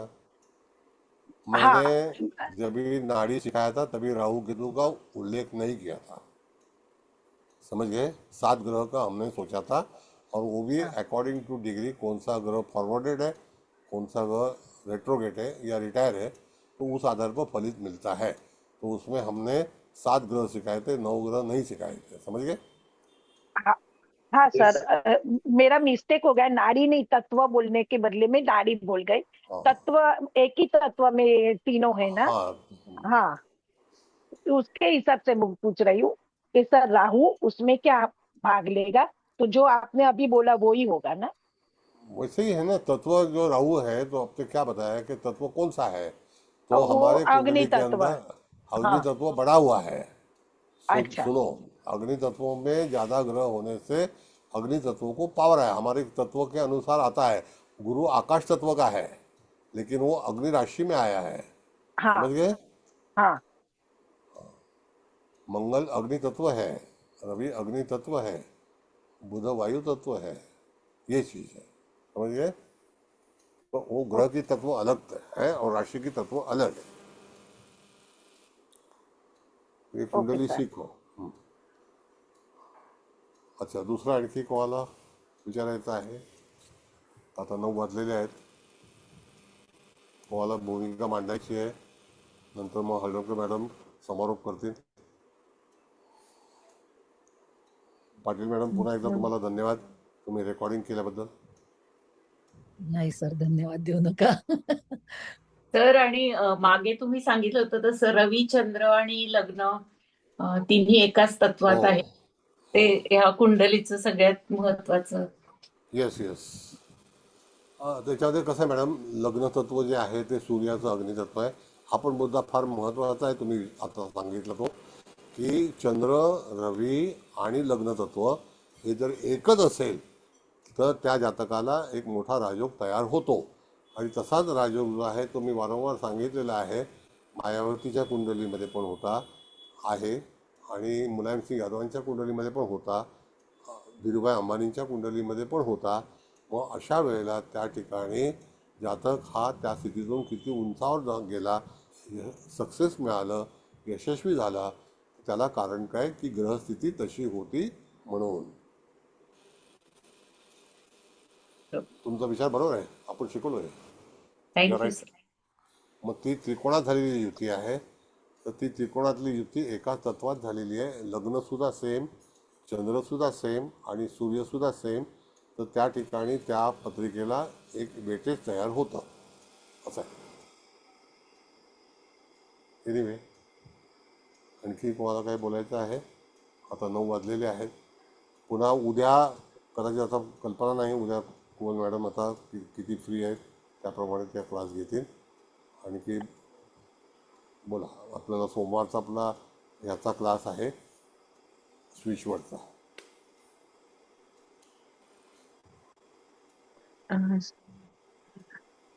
सर, बोला बोला. मगाशी जे तुम्ही म्हटला की बरोबर आहे की संततीच्या पॉइंट ऑफ व्ह्यूने काही कालांतराने काही प्रॉब्लेम असे येण्याचे चान्सेस असतात. तर आता इथे मगाशी तोच एक मुद्दा मी विचार करत होते. लग्नातच मृत्यूबिंदू आलेला आहे आणि तिथेच गुरु पण आहे आणि हा पंचमेश गुरु आहे. म्हणजे जातकाला राहूच्या दशेमध्ये त्या दरम्यान मात्र मुलाकडनं काही त्रास होण्याची शक्यता आहे. आणि तो मृत्यूबिंदू कुठे बोलतो हा विचार मी करत होते की लग्नाच्या व्यतिरिक्त तो कुठल्या अँगलनी बोलेल. सो तो या अँगलनी बोलेल की संततीकडनं तो त्रास होऊ शकतो. सो या पॉइंट ऑफ व्ह्यूनी बोलतोय. बाकी लग्न तर खूप वर्गोत्तम आहे, म्हणजे वर्गोत्तम आहे आणि अर्धप्रहर हा पण एक स्ट्रॉंग बिंदू तिथे आलेला आहे. त्यामुळे ते पॉझिटिव्हली ते टॅकल केलं जाईल. आणि त्याच्यानंतर आणखीन एक पॉईंट तुम्ही जे बोलला सर की सिंहाच्या गुरुबद्दल, मगाशी कुलकर्णी मॅडमनी पण तो प्रश्न विचारला होता. Sir, yes, it is practically very much correct sir की सिंहेचा गुरुच्या ह्याच्यामुळे त्या व्यक्तीला पाठबळ असतंच असतं. कितीही त्रासातून जरी गेले तरी एक स्ट्रॉंग एनर्जी त्या व्यक्तीच्या बरोबर असते आणि हे प्रॅक्टिकली पाहायला भेटतं. आणि जे तुम्ही म्हटलात ते पण अगदी म्हणजे बरोबर आहे की वृषभ, आता या व्यक्तीच्या कुंडलीमध्ये तर 4 स्तंभ बघा स्थिर तत्वाची आहेत. सिंह लग्न, वृश्चिक राशी त्यांच्या चतुर्थ स्थानात, सप्तम स्थानात कुंभ राशी आहे आणि दशम स्थानात वृषभ राशी आहे. सो या पॉइंट ऑफ व्ह्यूनी पण विचार केला तर ते उत्तर मिळतं. आता आत्ताच्या जनरेशनच्या ह्याच्याने जर पाहिलं की ज्या काही गोष्टी आपण पाहतो अगदी रोडवर जाताना पण कशा पद्धतीने जातात किंवा काय, हे सिंहेचा गुरु असताना घडत नाही. कारण तो रवीच्या राशीतला गुरु आहे. त्याला वर्तन हे अगदी डिसिप्लिन, व्यवस्थितपणा, शिवाय धार्मिक, सत्य या गोष्टींकडे त्यांचा जास्तीत जास्त ओढा असतो. आणि जेव्हा विवाहाच्या पॉइंट ऑफ व्ह्यूने हा विचार येतो तर याच्याकडे त्यांचा ओढा जास्त असल्यामुळे बाकीचे जे फाजील लाड म्हणेल मी, तर ते गोष्टी घडत नाही. म्हणजे कुलकर्णी मॅडमला पण कळलं असेल, अशा गोष्टी घडत नाही. सो ते एका ट्रॅकवरच असतं. त्याची उत्तरं आपल्याला पुढे पुढे जाऊन भेटतात. म्हणजे अगदी नवीन नववधूला ह्याची उत्तरं मिळणार नाहीत ती, कारण ती अपेक्षा नंतर मात्र त्याची उत्तरं नक्कीच मिळतात. Thank you sir. थँक्यू, धन्यवाद सगळ्यांना. आता हळदणकर मॅडम, तुम्ही समारोप करणार आहात का? आहात तुम्ही? हो सर, आहे सर. बोला. आहे. आज नवीन वर्षाचा क्लास आणि इतकी सुंदर पत्रिका, तर म्हणजे आणि खरंच सर मला असं पुन्हा एकदा नमूद करावं असं वाटतं की तुमची जी अपेक्षा आहे ती अपेक्षा दिवसेदिवस तुमचे विद्यार्थी इतके फलद्रूप करून दाखवत आहेत की आता माधुरी मॅडमने जो मुद्दा सिंहस्थ गुरुचा मांडला, तर मी अगदी तो 100% नाही 200% अप्रिशिएट करते. कारण सिंहेचा गुरु हा कोणतेही फाजील लाड चालवून घेत नाही. एक शिस्तबद्ध जीवन आणि शिस्तबद्ध स्वतः वागणं आणि त्याची अपेक्षा करणं हे त्याच्या अगदी रक्तात भिनलेलं असतं. बाकीच्यांनी कितीही काही बोललं तरी तो आपली तत्व बदलत नाही. हा अगदी खूप छान मुद्दा सांगितला आणि तो माझ्या अगदी 100% अनुभवास आलेला आहे. पत्रिकेची सुरुवातच तुम्ही इतकी सुंदर केलीत की अमावास्येचा योग चांगला कसा, ह्या व्यक्तीला कसा चांगला ठरलेला आहे, दशांप्रमाणे खरोखर म्हणजे कधी कधी असं होतं की पत्रिका समोर आली की ती स्टेप बाय स्टेप उलगडतच जाते. तसं केसरी मॅडमनी सांगितलं की केशू शुक्र रवी चंद्र म्हणजे जन्म झाल्यापासून चांगली दशा येणं आणि रवीपासून चंद्रापासून खरं जात जात मंगळ करेक्ट राहूपर्यंत जाताना तो कसा करेक्ट स्टेप बाय स्टेप चढत गेला ते चांगलं लक्षात येतं. तसंच निश्चित संतती स्थानातल्या राहूचा फलादेश ही एक चांगली कलाटणी म्हणूया किंवा एक नवीन ऍडिशनल मुद्दा म्हणूया. खूप चांगला तृप्तीने उपस्थित केला आणि तो चांगल्या पद्धतीने आज सगळ्यांना एक अ, जास्त चांगला मुद्दा मिळाला. त्यानंतर विपरीत राजयोगाचा पण मुद्दा चांगला मिळाला की संतती षष्ठातला आणि सप्तमातला शनी हा विपरीत राजयोगाने चांगल्या पद्धतीने त्याला शासकीय इतमामाचा असा जॉब मिळाला आणि तो त्याने स्वीकारला आणि कष्टाने तो तो करतोय. ह्या खूप आणि हिने जो मुद्दा सांगितला अर्चना मॅडमनी वेध घेणं, तर तो तुम्ही जो क्लिअर केलात मुद्दा तो जरा आज मला ऍडिशनल वाटतोय की जन्माच्या वेळेला कोणत्या ग्रहाने कोणाचा वेध घेतला आणि गोचरच्या वेळेला कोणत्या ग्रहाने कोणाचा वेध घेतला हा मुद्दा आपण तितका तौलनिक ह्याने बघत नव्हतो. पण तो एक मुद्दा आज आपण चांगला सांगितलात की तो आम्हाला बघता येईल आणि त्यामुळे येणारी तफावत जाणवते. तेव्हा सर अश्विनी नक्षत्रापासून ते हो पुढे पुढे जशी सरकत गेली पत्रिका तसे खूप मुद्दे सगळ्यांनी नाविन्यपूर्ण मांडले, उपयुक्त मांडले, अभ्यासपूर्वक मांडले आणि हे अगदी अं, अं, तुमच्या मनासारखं घडतंय आणि हे आम्ही तुम्ही जे इच्छित आहात त्याप्रमाणे विद्यार्थी आम्ही जाऊ इच्छितोय आणि त्याप्रमाणे प्रयत्न चालले. हा खरोखर शुभ संकेत आहे येणाऱ्या नवीन वर्षाचा. तेव्हा पुन्हा एकदा सगळ्या विद्यार्थ्यांचं तर कौतुक आहेच, पण आपले खूप खूप आभार आहेत की एवढ्या सगळ्या विद्यार्थ्यांना बरोबर घेऊन आपण खूप चांगलं घडवताय विद्यार्थ्यांना. धन्यवाद विद्यार्थी सर. घडल्या पाहिजे ना मॅडम. आता बघा हो तुम्ही चांगल्या कॉलेजला रेकमेंडेशन देता, चांगले टीचर पाहिजे, मग तुम्ही का नाही चांगले व्हावं? असं आहे ना, विद्यार्थी बलवान झालाच पाहिजे. येस बरोबर सर. आहे. निश्चित. होय होय. सर एक बोलू? बोला मॅडम बोला. हा सर, सिंहस्थ गुरुचा जो विषय होता ना, माझ्याकडे अशा काही पत्रिका आहेत की ते सिंहस्थ गुरु जन्मदा सिंहस्थ गुरु असताना अतिशय बुद्धिमान आहेत. म्हणजे पोद्दार मॅडमने जो विषय मांडला की अतिशय डिसिप्लिन आणि शिस्तबद्ध एक अतिशय प्रोफेशनल वागणारे आहेत की त्यांना कुठलंही वावगी गोष्ट खपत नाही आणि एका चाकोरीबद्ध त्याच्यातून जाणारे आहेत. पण लग्नाच्या बाबतीमध्ये किंवा वैवाहिक सौख्याच्या बाबतीमध्ये हा सिंहस्थ गुरु त्यांना तेवढा परिणामकारक ठरलेला नाहीये. म्हणजे त्या बाबतीमध्ये ते अपयशी ठरलेले मला दिसलेले आहेत. म्हणून मी ती शंका विचारली सर. पण माझ्या शंकेचं खूप छान निरसन झालं तुमच्याकडून, हळदणकर मॅडम कडून आणि माधुरी मॅडम कडून. खूप धन्यवाद सर. धन्यवाद तिघांनाही धन्यवाद. पण मॅडम तो गुरु कुठेशी आहे? तो सप्तमात आहे सर का? आता माझ्याकडे आता जी एक रिसेंट माझ्या जी लक्षात आहे पत्रिका त्याच्यामध्ये 80 सालचा गुरु आहे, सिंहेचा गुरु राहू आहेत तिथे. मग ते गुरु राहूची युती आहे ना मॅडम. हा, पण तो फक्त सिंहेचा गुरु म्हणून जेव्हा आपण विचार करायला जातो ना तेव्हा हे सगळे पॉइंट जे खूप चांगले आहेत एक प्रोफेशनल व्यक्तिमत्वातून जर बघायला गेलं तर त्यांना अतिशय सुंदर परिणामकारक दिलेले आहेत. पण वैवाहिक सौख्याच्या बाबतीत मात्र ते कुचकामी ठरलेले आहेत. असं अजून एक पत्रिका आहे भाग्यामध्ये असताना सुद्धा तो वैवाहिक सौख्याच्या बाबतीमध्ये तो परिणामकारक ठरलेला नाही असं दिसून आलंय मला. म्हणून ती शंका मी विचारली सर. पण मॅडम बोला बोला ना. याला आपल्याला सरांनी पण एक पॉईंट सांगितला होता बघा की आपल्याला शुक्र पण पाहणं गरजेचं आहे. त्याच्यानंतर मी बरोबर आहे. आणखीन एक म्हणेल की चंद्राचा सप्तमेश कुठं आहे, लग्नाचा सप्तमेश तो पण कसा आहे हे पण पाहणं खूप गरजेचं आहे. अगदी अगदी बरोबर आहे मॅडम. आणि मी जे आता उदाहरण सांगितलं 80 सालचा तो स्वराशीचा शुक्र आहे, वृषभ राशीचा शुक्र आहे. तरी सुद्धा वैवाहिक सौख्याच्या बाबतीमध्ये तो म्हणजे त्या व्यक्तीने विवाहच केलेला नाहीये. खेळला नाही. असं हा नाही, पण त्याची कारणही ती आहेत. ही कारणही आहेत आणि म्हणजे ज्योतिषीय कारण दोन्ही कारण आहेत. पण अजून काही पत्रिका आहेत त्याच्यामध्ये सुद्धा विवाह न ठरणे, त्याच्यामध्ये अडथळे येणे किंवा विवाह ठरूनही त्याच्या बाबतीतलं सौख्य न मिळणं अशा गोष्टी दिसून आलेल्या आहेत मला. पण पर्सनल दृष्टिकोनातून हे झालं म्हणजे वैवाहिक दृष्टिकोनातून. पण प्रोफेशनल दृष्टिकोनातून हा अतिशय उत्तम ठरलेला आहे. खूप चांगला प्रोग्रेस दिलेली आहे, खूप छान प्रगती झालेली आहे, खूप नाव झालेलं आहे. ह्या दोन्ही गोष्टी दिसून आल्या, म्हणजे प्लस आणि मायनस हे दोन्ही पॉईंट दिसलेले आहेत मला. म्हणून ती शंका होती माझी की त्याचं उत्तर मला तुमच्याकडून अपेक्षित होतं, पण तुमच्याकडूनही मिळालं त्याचं उत्तर. आणि हळदणकर मॅडम आणि माधुरी मॅडमनी खूप छान त्याच्यामध्ये मदत केली. सो धन्यवाद. धन्यवाद धन्यवाद मॅडम, थँक्यू थँक्यू. मॅडम. बघा, असा आवाज पाहिजे किती त्यांनी अभ्यास केलेला आहे याचा अर्थ. ओके, बोला. सर एकच मिनिट, एक विचारायचं होतं सर.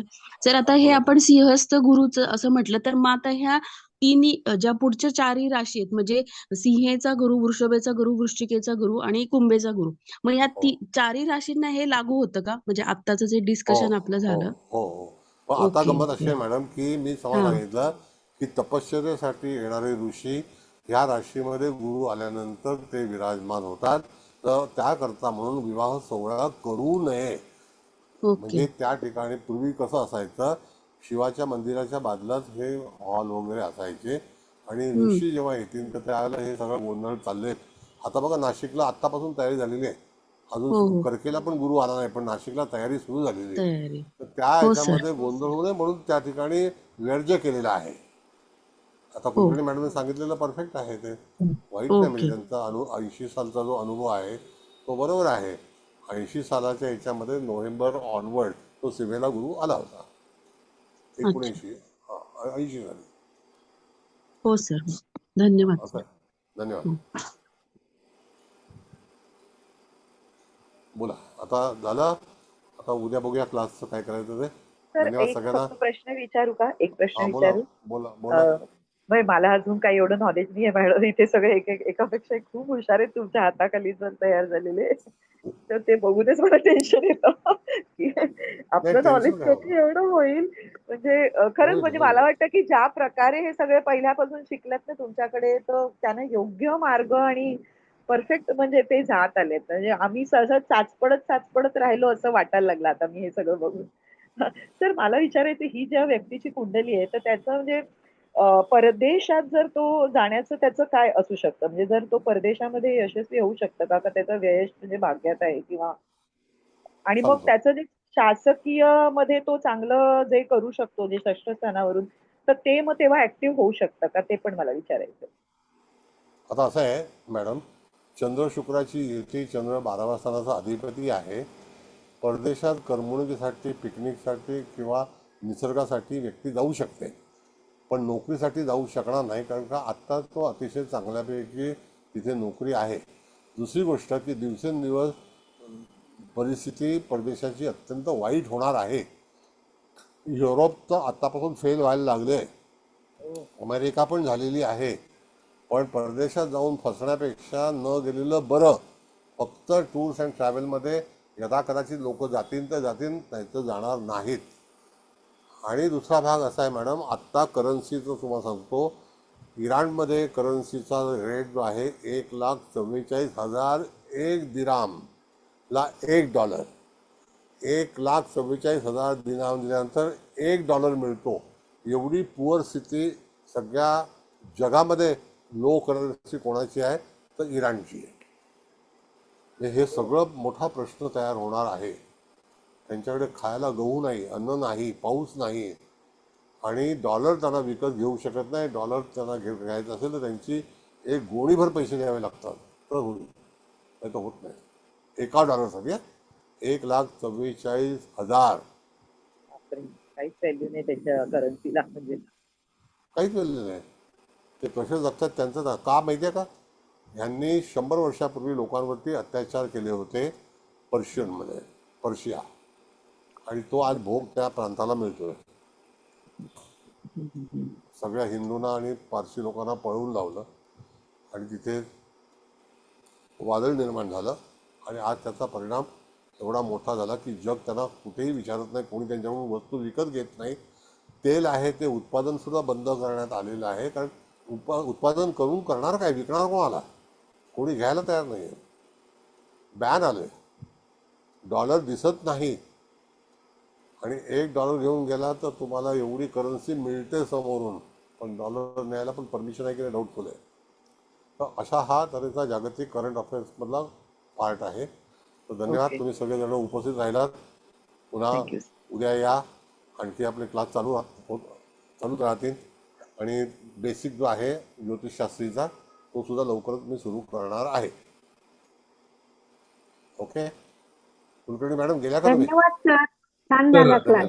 धन्यवाद सर, शुभरात्री. Thank you sir. हो ना sir. Good night thank you sir. So much आणि क्लास शुभरात्री खूप सर. छान झाला. धन्यवाद. शुभरात्री सर. नमस्कार नमस्कार सर. नमस्ते नमस्ते नमस्ते थँक्यू नमस्ते. थँक्यू.